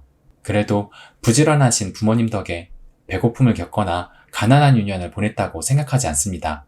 흙수저로 태어나신 두 부모님이시지만 저와 동생을 잘 키우셨고 저 역시 농사짓는 부모님으로부터 근면함을 배울 수 있었기에 지금도 부모님을 매우 존경합니다. 다만 번듯한 내 집, 내 아파트를 소유한 부자가 꼭 되어야겠다는 생각을 했었습니다. 그래서 제 나이 29살에 처음으로 내 명의의 서울의 소형 아파트 재개발 입주권을 매입하게 된 것입니다. 저는 결혼할 때도 지금의 아내에게 말했습니다. 우린 반드시 부자가 될 거야 하고요. 이제 부자가 되는 방법을 말씀드리겠습니다. 대부분의 사람들이 부자를 꿈꿉니다. 그러나 대부분은 부자를 막연히 꿈꿉니다. 막연하게 언젠가는 부자가 되어야지 생각하면 절대 부자가 될 수 없습니다. 저는 매일 생각합니다. 난 부자가 될 것이다. 어떻게 하면 부자가 될까? 부자가 돼서 어떻게 살까? 그렇게 매일 부자에 대해 생각합니다. 매일 부자에 대해 생각하는 것이 부자가 되는데 효과가 있냐고요? 효과 있습니다. 제가 그 방법으로 0원에서 50억 원까지 자산을 만든 것입니다. 이 책을 소개시켜드리려고 지금까지 긴 이야기를 한 것인데요. 소개해드릴 책은 너무나도 유명한 더 시크릿입니다. 14년 전인 2007년 론다번에 의해 쓰여진 이 책은 그 당시에도 엄청난 베스트셀러였고 지금까지도 입소문을 타며 꾸준히 팔리는 책입니다. 책 표지에 이렇게 써 있습니다. 수세기 동안 단 1%만이 알았던 부와 성공의 비밀. 실제로 전 세계 인구의 1%밖에 안 되는 사람들이 전 세계 돈의 96%를 벌어들이고 있다고 이 책은 쓰여 있습니다. 그러나 그것은 우연이 아니고 그 사람들은 뭔가를 알고 그 비밀을 이해하고 있다고 말합니다. 1%만이 알았던 부와 성공의 비밀이 과연 무엇일까요? 그 비밀은 바로 끌어당김의 법칙입니다. 인생이 나타나는 모든 현상은 내 스스로가 끌어당긴 것이고 내가 마음에 그린 그림과 생각이 그것을 끌어당겼다는 뜻입니다. 이 끌어당김의 법칙은 자연의 법칙과 같다고 이야기합니다. 그렇기 때문에 내가 부정적이거나 나쁜 생각을 하면 나도 모르게 그런 안 좋은 일들이 나에게 생겨난다고 합니다. 그러기에 긍정적이고 내가 원하는 것을 끊임없이 우주의 공간으로 내 주파수를 내보내면 끌어당김의 법칙에 의해 그것이 실현된다는 것입니다. 돈을 벌려면 정말 힘들게 일하고 고생을 해야 해 라고 생각한다면 그 생각을 즉시 버리라고 합니다. 그런 생각이 그 주파수의 신호를 전송하는 것이고 그것이 내 삶에 나타나기 때문입니다. 돈은 쉽게 시시때때로 들어온다. 세상에 돈은 차고 넘치게 있고 그 돈이 지금 내게로 오고 있어. 난 돈을 끌어당기는 자석이야. 날마다 돈이 들어오네. 고맙습니다. 고맙습니다. 고맙습니다. 돈을 끌어당기려면 이렇게 돈에 대한 좋은 감정을 느끼라고 말합니다. 이 외에도 이 책에는 돈, 행복, 건강 등 많은 내용과 감동적인 실화를 담고 있습니다. 이 책의 핵심은 내가 평소 하는 생각과 행동이 모든 걸 끌어당겨서 내 삶에 보여준다는 것입니다. 김승호 회장도 부자는 자신이 부자가 될 것이라고 믿는 것부터 시작한다고 말했습니다. 김승호 회장도 이 비밀을 알고 있었고 그래서 큰 부자가 된 것입니다. 제가 영원에서 50억 원의 자산을 만든 것도 매일 부자에 대한 생각이 부자를 끌어당기고 있다고 믿습니다. 제 경험으로 매일매일 부자에 대해 꿈꾸고 생각을 하니 그것이 단지 생각으로 끝나지 않습니다. 어떻게 하면 돈을 벌 수 있을까? 어떻게 부자가 될 수 있을까? 하는 방법을 끊임없이 찾게 됩니다. 그렇기 때문에 부동산을 공부하고 매입하며 자산을 모으게 되었고 암호화폐 시장도 남들보다 조금 일찍 2017년에 그 가능성을 보고 접근했던 것입니다. 그리고 암호화폐 시장도 돈 좀 벌어볼까 하는 생각으로 뛰어든 것이 아닌 앞으로 다가올 부의 이동을 느끼고 암호화폐 시장을 대하는 것입니다. 저에게 이 책은 한 번 읽고 덮을 책이 아닌 두고두고 꺼내볼 인생책이라고 생각합니다. 진정 자신이 부자가 되길 꿈꾸신다면 이 책을 꼭 읽어보세요. 누군가의 인생을 바꿀 만한 그런 책이라고 생각합니다. 오늘은 제가 부자 되는 방법에 대해 말씀드렸습니다. 어떤 분들은 다소 허무하게 생각하실 수도 있을 것 같은데요. 그러나 이것이야말로 진짜 부자가 되는 방법입니다. 매일매일 부자에 대해 생각하고 그리세요. 매일 하시면 부자가 되기 위해 본인의 행동이 작은 것부터 변화하기 시작합니다. 그 작은 변화로부터 부자의 씨앗이 점차 자라게 될 것입니다. 여러분도 전 세계 단 1%만이 알았던 부와 성공의 비밀을 꼭 마음 깊이 알아내셨으면 합니다. 오늘은 여기까지입니다.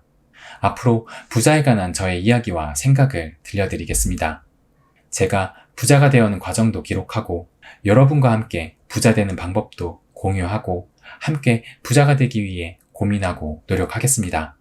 그럼 마지막으로 이 책의 한 구절을 읽어드리고 마치겠습니다. 당신의 인생은 당신 손에 달려있다. 지금 어디에 있든지 이제까지 어떤 일을 겪었든지 이제부터는 의식적으로 생각을 선택하여 인생을 바꿀 수 있다. 절망적인 상황 따위는 없다. 모든 상황을 바꿀 수 있으니. 오늘은 여기까지입니다. 안녕하세요. 마이웨이입니다. 얼마 전 부자 되는 방법을 영상을 통해 말씀드렸습니다. 그 영상에서 제가 자산을 모은 방법을 설명드렸는데요. 그리고 한 권의 책을 추천드렸습니다. 바로 이 책, 시크릿입니다. 이 책의 핵심은 끌어당김의 법칙으로 자신이 매일 그리고 생각하는 것이 현실로 다가온다는 것이었죠.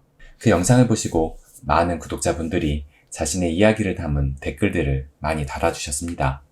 그중 한 댓글을 읽어드릴게요. 혹시 이 책을 읽으시며 매일 특별하게 생각하시거나 행동하신 게 있나요? 저 또한 읽었던 책인데 평범함에 머물러 있네요. 단지 좋은 생각, 긍정적인 말 등으로 짧은 시간에 부를 이루신 게 대단하네요. 비결이 있으시면 공유해 주세요. 그럼 오늘은 그 비결에 대해 말씀드리겠습니다.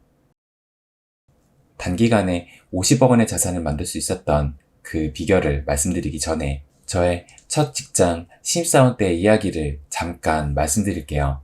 저는 대학을 졸업하고 운이 좋게 바로 취업을 했어요.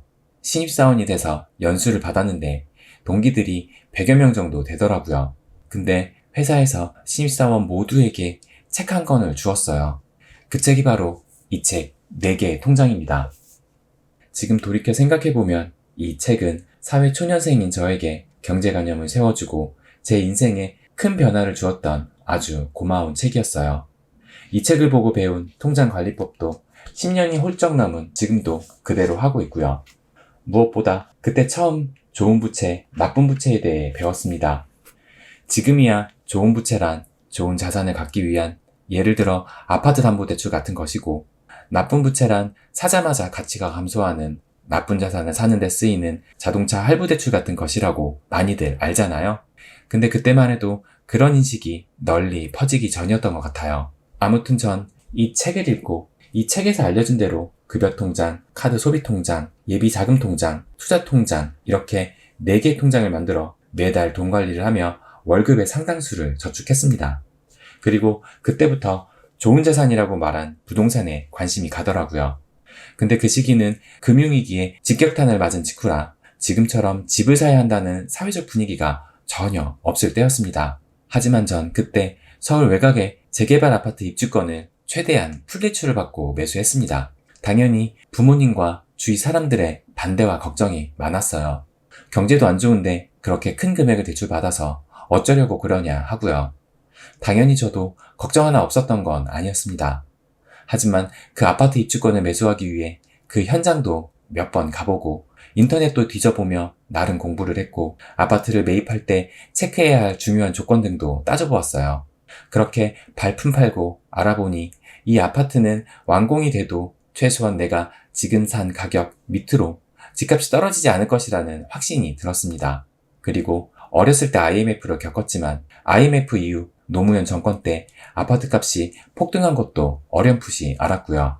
다행히 예상대로 아파트 구입 후 단 한 차례도 가격이 하락하는 일은 없었습니다.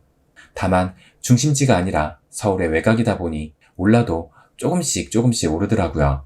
그에 비해 서울 요지의 교통이 좋은 곳의 아파트들은 오르는 가격대가 달랐습니다. 그걸 보며 돈을 좀 더 주더라도 입지 좋은 아파트를 사야 한다는 걸 배우게 됐죠. 아무튼 경제관념도 없고 아무것도 몰랐던 신입사원 그때 그 4개의 통장이라는 책을 읽고 최대한 저축을 많이 하고 부동산에 관심을 가진 덕분에 29살이라는 나이에 또래들보다 좀 더 빨리 내 집을 갖게 되었어요. 그 이후로 자산과 부에 대한 마인드를 키워나가는데 큰 영향을 받아 지금의 50억 원대의 자산까지 올 수 있었습니다. 그럼 이제 아까 구독자분께 질문하셨던 단기간에 부를 이룬 비결을 말씀드릴게요. 제가 신입사원 때 신입사원 모두가 4개의 통장이라는 책을 받았습니다. 모두가 책을 받았지만 그 책을 읽은 친구가 있고 안 읽은 친구가 있었겠죠? 읽은 친구가 있다면 몇 명이나 그 책대로 월급 통장을 관리하고 좋은 자산, 좋은 부채를 택했을까요? 제가 말하고 싶은 건 아무리 좋은 책을 본다 해도 실행하지 않으면 아무 소용이 없습니다. 책은 마음의 양식이다 라는 말 들어보셨죠? 저는 이 말에 동의하지 않습니다. 책이 단지 마음의 양식이었다면 전 안 읽었을 것 같아요. 책은 마음이 아닌 내 자신을 움직이고 변화할 수 있게 만드는 도구라고 생각합니다. 책만 봐서는 절대 변하지 않아요. 책을 보고 마인드를 바꾸고 습관을 바꾸고 실행에 옮겨야 합니다. 주식책을 읽었다면 투자할 기업에 공부하고 주식 계좌도 개설해보세요. 부동산 책을 읽었다면 주말에 한번 부동산 중개사무소도 방문해보고 발품부터 팔아보세요. 자기계발서를 읽었다면 바로 내일 아침 알람을 5시에 맞춰보세요. 제가 생각하는 책이란 마인드와 행동을 움직이게 만드는 것입니다. 여러분께서 재테크 책이나 시크릿 같은 자기계발서 등을 꽤 읽었지만 변화가 없었다면 실행력을 한번 돌아보고 작은 것이라도 실천해보세요. 그런 작은 변화들이 당장의 성과를 내진 않아도 그것이 쌓이고 쌓이면 분명 눈에 보이기 시작할 것입니다. 주식 좀 한다고, 코인 좀 한다고, 부동산 좀 한다고 쉽게 부자가 되지 않습니다. 지금의 내가 변해야 부자가 될 수 있습니다. 사람이 변하기 쉽지 않아요. 주위 사람을 둘러봐도 사람이 변하는 게 쉽지 않구나를 느끼지 않았나요? 하물며 내가 변하는 건 더욱 쉽지 않습니다. 남이나 변화시키려 한다면 오히려 반발감이 들기까지 합니다. 하지만 날 변화시킬 수 있는 것은 부모님도 배우자도 연인도 아닌 바로 책입니다. 내가 변화하려면 남이 아닌 스스로가 변해야 합니다. 내 스스로를 변화시키는데 가장 좋은 것이 바로 책이고, 책을 통해 내 안의 변화를 느꼈다면 그때 더 중요한 것은 바로 실행력입니다. 앞으로의 부의 이동이 암호화폐 시장이라고 느끼셨다면 암호화폐 관련 책도 읽어보고 시장에 대해 공부하고 어떻게 투자해야 할지 고민하고 실행에 옮기세요. 어쨌든 여러분이 이 암호화폐 시장에 들어왔다는 것은 남들보다도 먼저 부의 기회를 잡았다는 것입니다. 책을 가까이에서 마인드를 변화시키고 꼭 실행에 옮기는 나를 만드시기를 바라겠습니다. 오늘은 여기까지입니다. 5월에 부처빔에 이어 9월에는 추석빔이 나왔습니다. 명절 첫날인 20일 업비트 기준 1285원에서 시작한 XRP 가격은 약 17% 정도 빠지며 1065원을 터치 후 계속 불안한 모습을 보여주고 있습니다. 시장이 흔들리면 우리들의 마음도 흔들리는 것이 어찌 보면 당연하고 우리가 AI나 로봇이 아닌 인간이라는 증거이기도 합니다. 이런 상황을 어떻게 봐야 하는지 저의 생각을 말씀드리겠습니다. 안녕하세요. 마이웨이입니다. 우리나라 최대 명절인 추석에 큰 하락이 나와서 명절의 기쁨을 마음껏 누리지 못하는 것이 아쉽습니다. 많은 분들이 또 시장에 대한 믿음이 흔들리고 확신이라고 믿었던 내 자신을 의심했을 것이라 생각됩니다. 오늘은 그런 분들을 위해 도움이 될 만한 이야기 하나를 들려드리겠습니다. 한 청년이 어느 지방에 나무도 없고 물도 없는 땅이 죽어가는 황량한 황무지를 걷게 되었습니다. 그러다 한 늙은 양치기를 만났어요. 그 청년은 그 양치기 할아버지를 유심히 바라보았습니다. 그 할아버지는 자루 하나에서 도토리를 수북히 꺼내 지팡이로 땅에 구멍을 내고 그 안에 도토리를 하나씩 하나씩 심고 있었습니다. 그래서 그 청년은 양치기 할아버지에게 물었답니다. 왜 이 황무지에 도토리를 심냐고요? 그랬더니 할아버지는 죽어가는 땅을 살리기 위해 심는다고 말했습니다. 그렇게 양치기 할아버지는 매일 3년 동안 10만 개의 도토리를 심었다고 합니다. 그런데 10만 개 중 2만 개만이 싹을 틔웠고 그중 1만 개는 쥐가 갉아먹고 바람에 꺾이고 죽어서 1만 개 정도만 자랄 것 같다고 말했습니다. 그렇게 시간이 한참 흘러 그 청년은 그 황무지가 어떻게 되었을지 궁금해서 찾아가 봤습니다. 어떻게 되었을까요? 네, 상상하신 대로 그 1만 그루의 도토리 나무는 큰 숲을 이루었고 시냇물도 흐르고 사람이 살 수 있는 것으로 변했다고 합니다. 아무것도 살 수 없었던 황무지였던 땅은 이제 숲으로 변했고 사람들이 다시 찾아오고 마을까지 만들어졌다고 합니다. 너무 뻔한 이야기라고 느껴지셨나요? 이 이야기의 본질은 양치기처럼 노력하면 성공할 수 있다가 아닙니다. 제가 본 영상은 이 이야기를 좀 더 깊이 해석하더라고요. 들어보세요. 양치기는 미래의 숲이 될 것이라는 꿈을 그리며 도토리를 심는 노력을 했습니다. 그런데 이 노력이 하루에 얼마를 투자해야 노력이라고 할 수 있을까요? 그래도 노력이라고 하려면 하루에 8시간, 10시간 이렇게 투자해야 노력이라고 할 수 있을까요? 그런데 양치기 할아버지는 하루에 도토리를 심기 위해 8시간씩, 10시간씩 시간을 보낸 것이 아니었습니다.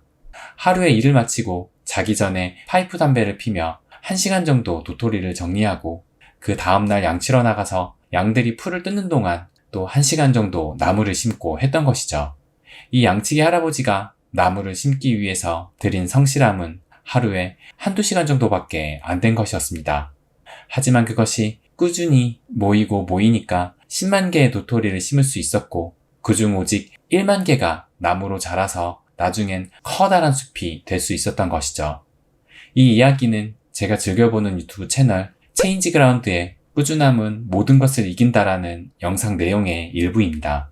전 이 영상을 보고 꾸준함이 모든 것을 이긴다는 이 문장이 가슴에 너무 와닿았습니다. 투자도 이런 것이 아닐까요? 양치기가 미래의 숲을 이룬다는 믿음과 확신을 갖고 도토리를 심은 것처럼 투자도 내 스스로가 공부하고 그로부터 믿음과 확신을 갖고 해야 합니다. 양치기가 그 도토리들이 숲을 이룰 것이라는 믿음이 없었다면 도토리를 매일 심었을까요?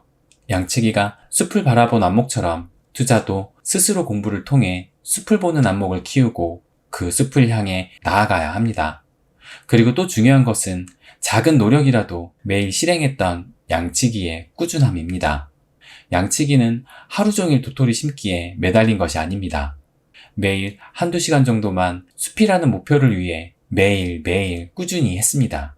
결국 시간은 흘러 그 꾸준함은 큰 숲으로 변했습니다. 부자가 되는 것도 마찬가지입니다. 하루아침에 부자가 되거나 하루아침에 큰 돈을 벌 수 없습니다. 양치기의 마음으로 부자가 되기 위한 나의 꾸준함이 필요합니다. 여러분은 부자가 되기 위해 매일 무엇을 하고 계신가요? 여러분은 부자가 되기 위해 퇴근 후 한두 시간씩 노력하는 무엇인가가 있나요?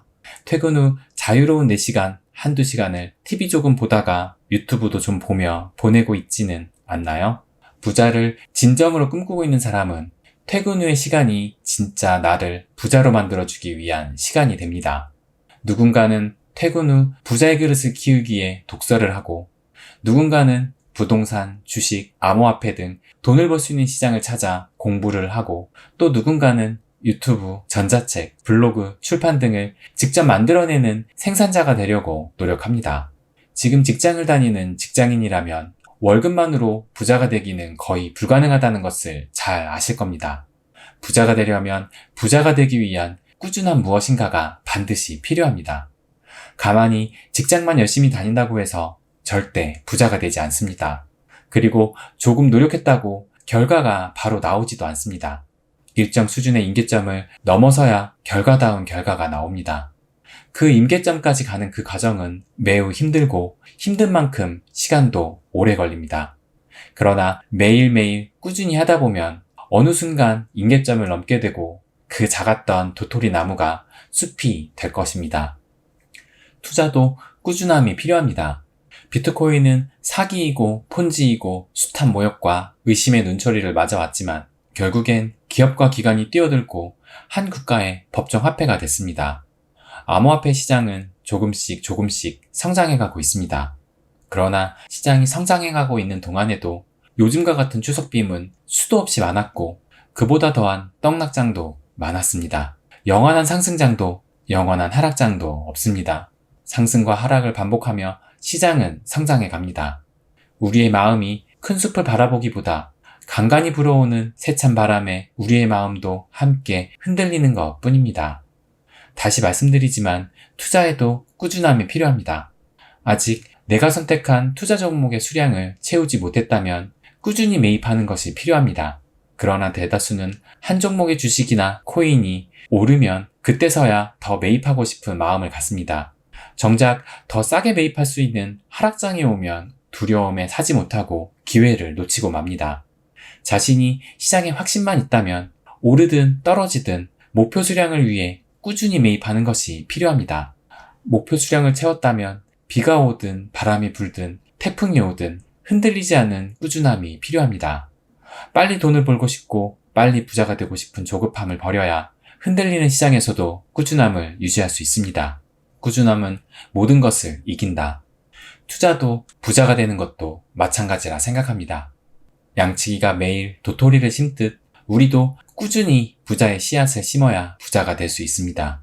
간간히 몰아치는 비바람에 흔들리기보다 큰 숲을 보고 꾸준하게 도토리를 심는 일이 필요한 시점입니다. 시장은 당분간 약세장을 보이거나 더 큰 파도가 몰아칠 수 있다고 봅니다.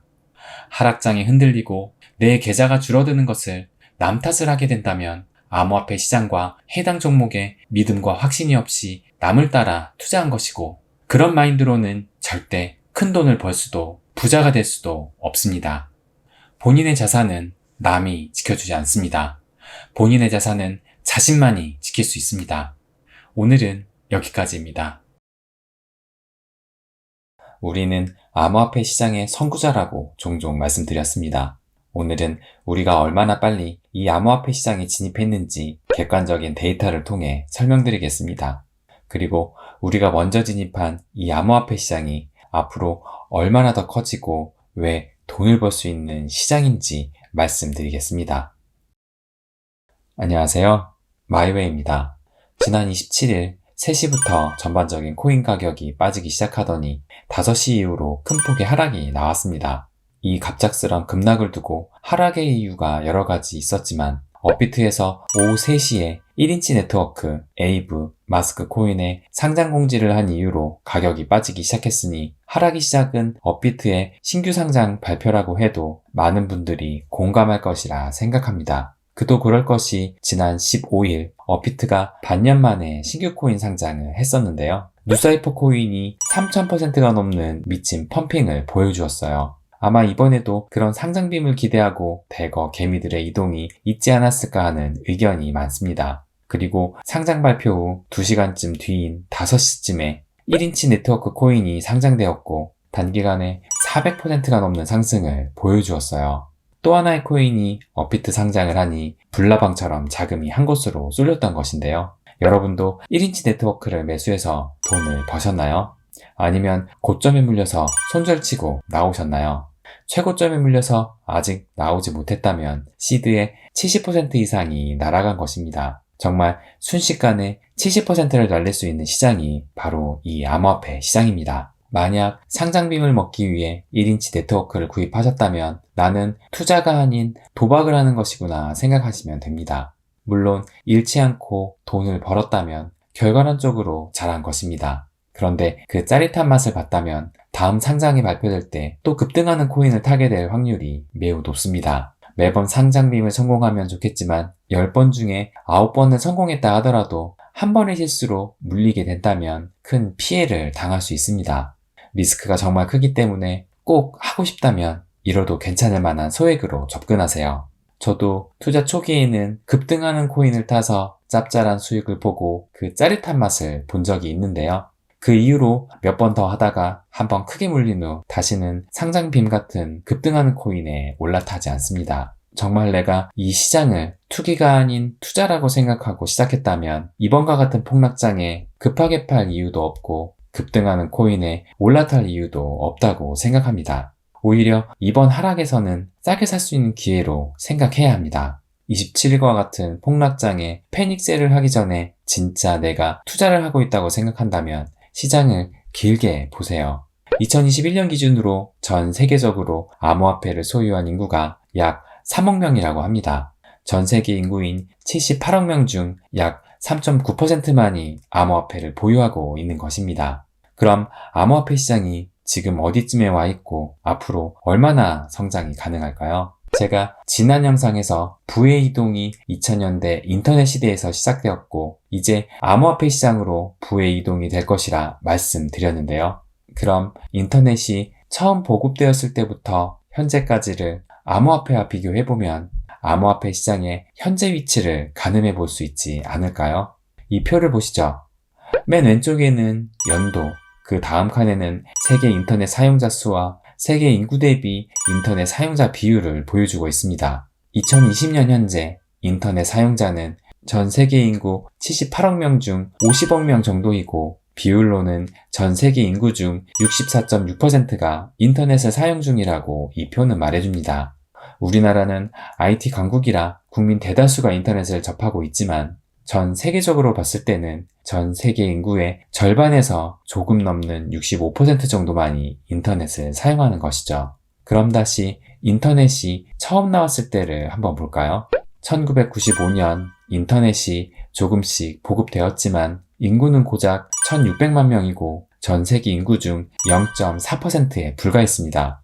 저도 고등학교 시절 전화기 모뎀으로 넷스케이프 브라우저를 통해 인터넷을 처음 접했던 기억이 나는데요. 그때만 해도 인터넷을 접속하려면 천리안이나 나우누리, 하이텔 등의 PC통신을 통해 접속을 했었어요. 그때가 대략 97년도, 98년도인 것으로 기억합니다. 그러다 본격적으로 인터넷이 활성화된 시기가 2000년 전으로 생각합니다. 그때는 싸이월드, 아이러브스쿨 등이 대세였던 시대로 기억해요. 자, 그럼 다시 표를 보시죠.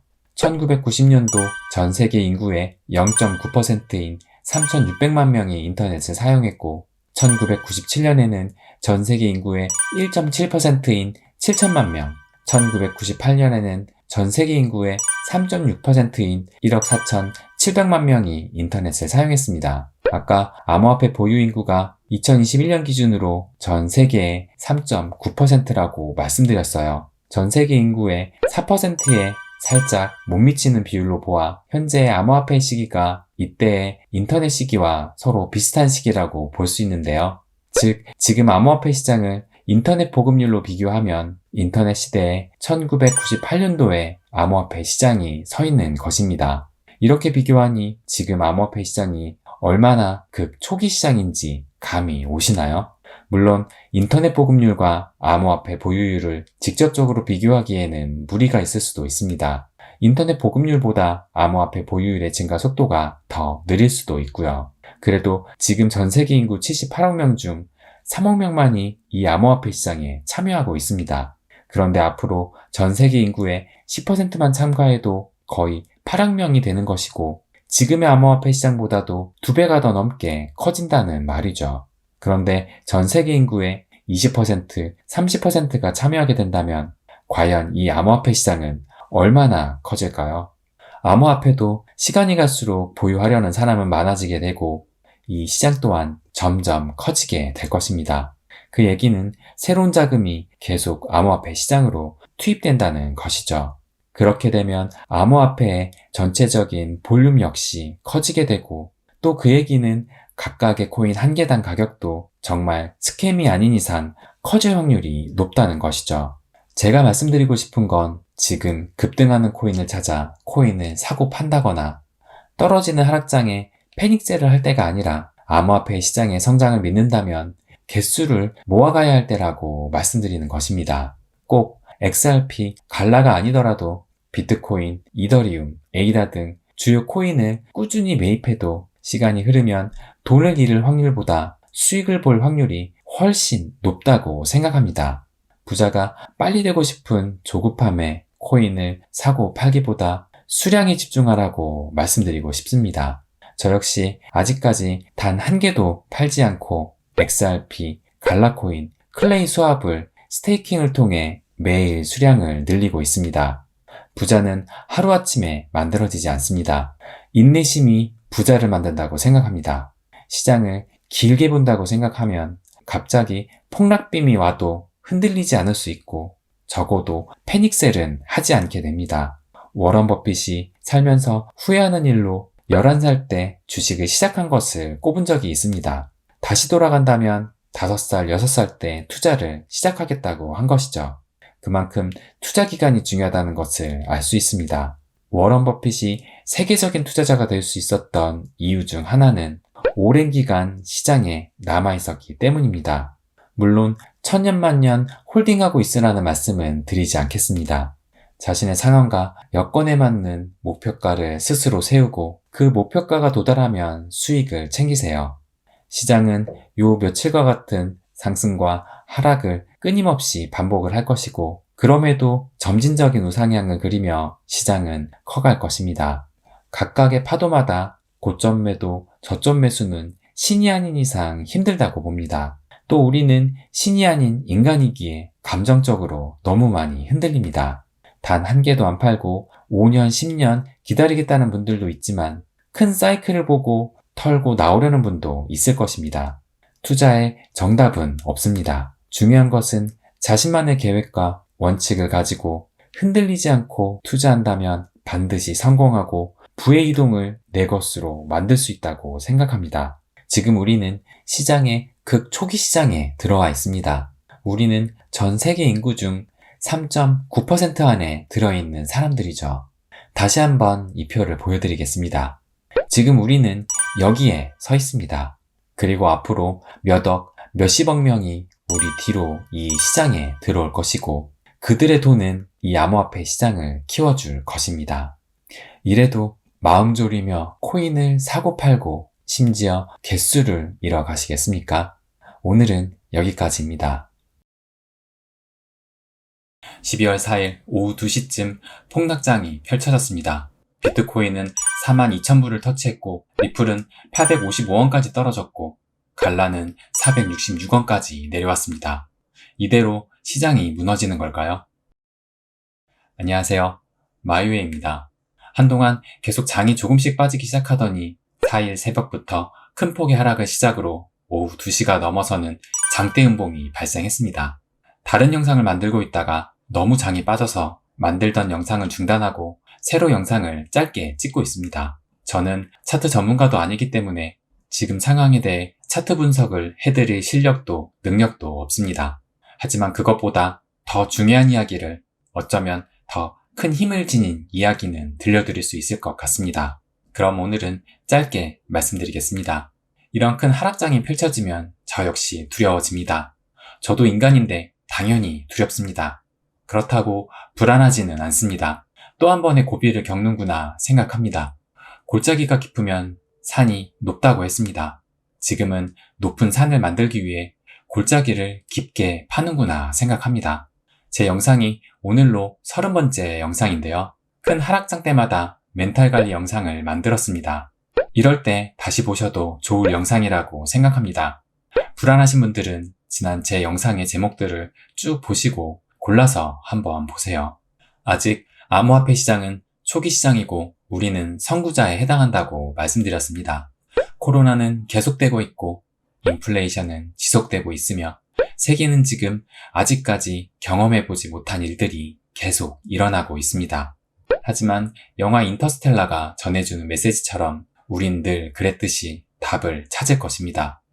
그러면서 지금과는 또 다른 세상이 펼쳐질 것입니다. 요즘 너무나도 많이 들어보는 단어 중 하나가 메타버스일 거예요. 코로나가 변이를 일으키며 계속될수록 비대면의 세상이 올 수밖에 없고 그러면서 메타버스 세상은 점점 빠른 발전과 함께 우리 삶에 파고들 것으로 생각합니다. 그리고 메타버스 세상에서 암호화폐는 필수일 것입니다. 시간이 갈수록 기관 투자가 늘고 있고 법정화폐로서의 도입도 한몫을 하고 있고요. 결국 암호화폐 시장은 점점 더 커질 것입니다. 정말 스캔 같은 코인만 들고 있지 않는다면 시장이 커갈수록 코인의 가치가 올라갈 확률이 더 높다고 봅니다. 제가 이런 폭락장 속에 드리고 싶은 말씀은 시장을 길게 보세요. 가장 오래된 비트코인의 역사만 봐도 이런 장보다 훨씬 더 폭락했던 마이너스 90%까지 맞아가며 사망 선고를 받았던 비트코인은 여전히 살아있고 시총은 매년 커지고 있으며 이제는 금의 시총도 넘보고 있습니다. 그리고 가장 중요한 것은 시장을 길게 보고 시장에 오래 살아남으면 하락장이 와도 손실을 보지 않는 구간이 옵니다. 그 구간이 올 때까지 수량에 집중하세요. 비트코인을 1000만원대에 매집했던 사람, 이더리움을 60만원대에 매집했던 사람, 리플을 300원대에 매집했던 사람, 갈라를 30원대에 매집했던 사람, 이 사람들은 지금 같은 폭락장이 와도 손실이 나지 않습니다. 그리고 지금 말씀드린 비트코인, 이더리움, 리플의 가격대는 불과 1년 전 가격들입니다. 갈라 30원대는 4개월 전 가격이고요. 시장을 길게 보고 시장에 오래 살아남으면 아무리 폭락장이 와도 손실이 나지 않는다는 걸 잊지 마세요. 오후에 폭락장이 연출되면서 어느 한 분께서 바로 직전 영상인 가격을 쫓지 말고 수량에 집중하라 영상에 이런 댓글을 달아주셨어요. 따라하시는 분들이 없도록 이라고 적어주셨는데요. 저는 아직도 수량에 집중하라는 말씀을 드리고 싶습니다. 영원한 상승장도 영원한 하락장도 없습니다. 당분간 하락장이 계속될 수 있습니다. 연말 불장이 물 건너갈 수는 있지만 예상대로 암호화폐 가세는 내후년으로 유예되었고 많은 나라에서 비트코인 ETF 상장은 계속 될 것이고 많은 기업들이 이 시장에 뛰어들 것이라 봅니다. 그에 따라 기회는 계속 찾아올 것입니다. 시장을 길게 보고 시장에 오래 살아남으세요. 그리고 수량에 집중하세요. 저는 그것이 부자 되는 길이라고 생각합니다. 부의 이동은 이제 시작입니다. 부자가 되는 길, My Way.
(5월에) 부처빔에 이어 (9월에는) 추석빔이 나왔습니다. 명절 첫날인 20일 업비트 기준 1285원에서 시작한 XRP 가격은 약 17% 정도 빠지며 1065원을 터치 후 계속 불안한 모습을 보여주고 있습니다. 시장이 흔들리면 우리들의 마음도 흔들리는 것이 어찌 보면 당연하고 우리가 AI나 로봇이 아닌 인간이라는 증거이기도 합니다. 이런 상황을 어떻게 봐야 하는지 저의 생각을 말씀드리겠습니다. 안녕하세요. 마이웨이입니다. 우리나라 최대 명절인 추석에 큰 하락이 나와서 명절의 기쁨을 마음껏 누리지 못하는 것이 아쉽습니다. 많은 분들이 또 시장에 대한 믿음이 흔들리고 확신이라고 믿었던 내 자신을 의심했을 것이라 생각됩니다. 오늘은 그런 분들을 위해 도움이 될 만한 이야기 하나를 들려드리겠습니다. 한 청년이 어느 지방에 나무도 없고 물도 없는 땅이 죽어가는 황량한 황무지를 걷게 되었습니다. 그러다 한 늙은 양치기를 만났어요. 그 청년은 그 양치기 할아버지를 유심히 바라보았습니다. 그 할아버지는 자루 하나에서 도토리를 수북히 꺼내 지팡이로 땅에 구멍을 내고 그 안에 도토리를 하나씩 심고 있었습니다. 그래서 그 청년은 양치기 할아버지에게 물었답니다. 왜 이 황무지에 도토리를 심냐고요? 그랬더니 할아버지는 죽어가는 땅을 살리기 위해 심는다고 말했습니다. 그렇게 양치기 할아버지는 매일 3년 동안 10만 개의 도토리를 심었다고 합니다. 그런데 10만 개 중 2만 개만이 싹을 틔웠고 그중 1만 개는 쥐가 갉아먹고 바람에 꺾이고 죽어서 1만 개 정도만 자랄 것 같다고 말했습니다. 그렇게 시간이 한참 흘러 그 청년은 그 황무지가 어떻게 되었을지 궁금해서 찾아가 봤습니다. 어떻게 되었을까요?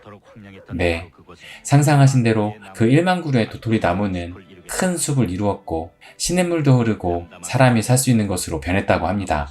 아무것도 살 수 없었던 황무지였던 땅은 이제 숲으로 변했고 사람들이 다시 찾아오고 마을까지 만들어졌다고 합니다. 너무 뻔한 이야기라고 느껴지셨나요?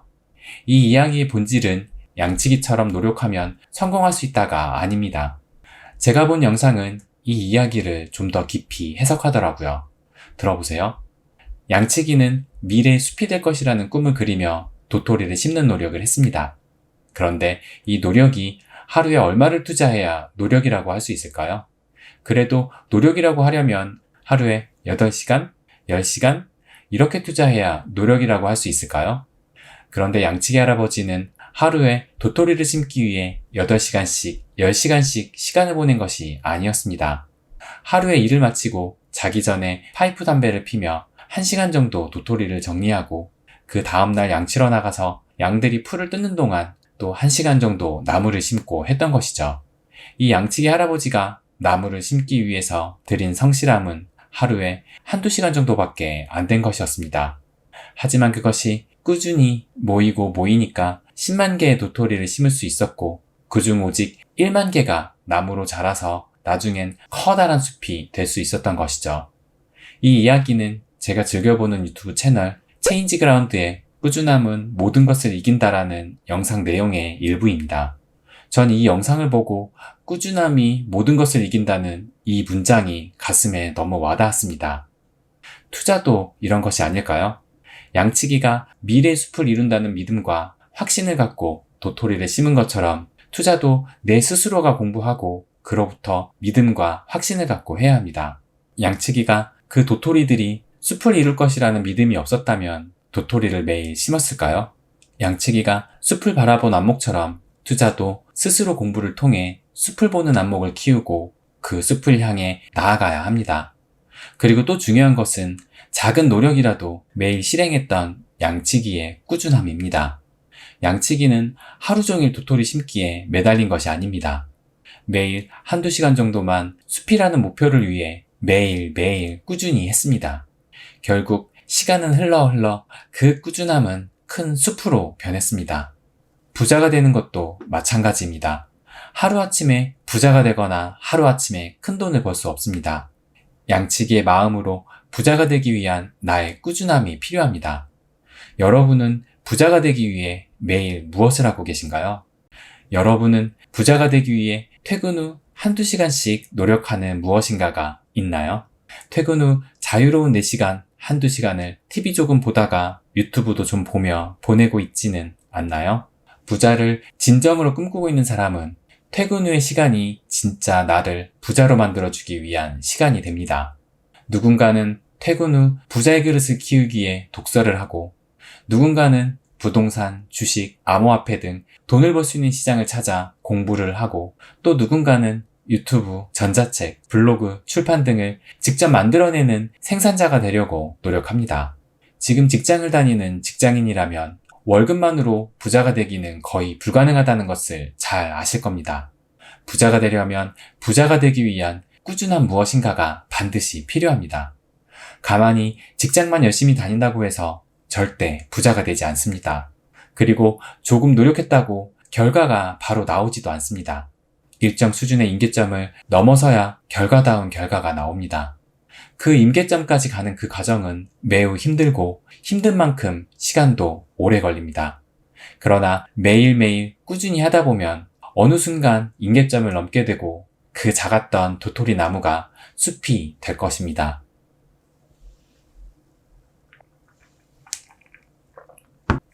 투자도 꾸준함이 필요합니다. 비트코인은 사기이고 폰지이고 숱한 모욕과 의심의 눈초리를 맞아왔지만 결국엔 기업과 기관이 뛰어들고 한 국가의 법정 화폐가 됐습니다. 암호화폐 시장은 조금씩 성장해가고 있습니다. 그러나 시장이 성장해가고 있는 동안에도 요즘과 같은 추석빔은 수도 없이 많았고 그보다 더한 떡락장도 많았습니다. 영원한 상승장도 영원한 하락장도 없습니다. 상승과 하락을 반복하며 시장은 성장해 갑니다. 우리의 마음이 큰 숲을 바라보기보다 간간히 불어오는 세찬 바람에 우리의 마음도 함께 흔들리는 것 뿐입니다. 다시 말씀드리지만 투자에도 꾸준함이 필요합니다. 아직 내가 선택한 투자 종목의 수량을 채우지 못했다면 꾸준히 매입하는 것이 필요합니다. 그러나 대다수는 한 종목의 주식이나 코인이 오르면 그때서야 더 매입하고 싶은 마음을 갖습니다. 정작 더 싸게 매입할 수 있는 하락장이 오면 두려움에 사지 못하고 기회를 놓치고 맙니다. 자신이 시장에 확신만 있다면 오르든 떨어지든 목표 수량을 위해 꾸준히 매입하는 것이 필요합니다. 목표 수량을 채웠다면 비가 오든 바람이 불든 태풍이 오든 흔들리지 않는 꾸준함이 필요합니다. 빨리 돈을 벌고 싶고 빨리 부자가 되고 싶은 조급함을 버려야 흔들리는 시장에서도 꾸준함을 유지할 수 있습니다. 꾸준함은 모든 것을 이긴다. 투자도 부자가 되는 것도 마찬가지라 생각합니다. 양치기가 매일 도토리를 심듯 우리도 꾸준히 부자의 씨앗을 심어야 부자가 될 수 있습니다. 간간히 몰아치는 비바람에 흔들리기보다 큰 숲을 보고 꾸준하게 도토리를 심는 일이 필요한 시점입니다. 오늘은 여기까지입니다. 시장은 당분간 약세장을 보이거나 더 큰 파도가 몰아칠 수 있다고 봅니다. 하락장에 흔들리고 내 계좌가 줄어드는 것을 남 탓을 하게 된다면 암호화폐 시장과 해당 종목에 믿음과 확신이 없이 남을 따라 투자한 것이고, 그런 마인드로는 절대 큰 돈을 벌 수도 부자가 될 수도 없습니다. 본인의 자산은 남이 지켜주지 않습니다. 본인의 자산은 자신만이 지킬 수 있습니다. 앞으로도 부자에 관한, 암호화폐에 관한 저의 생각과 이야기 들려드리겠습니다. 부자가 되는 길, 마이웨이.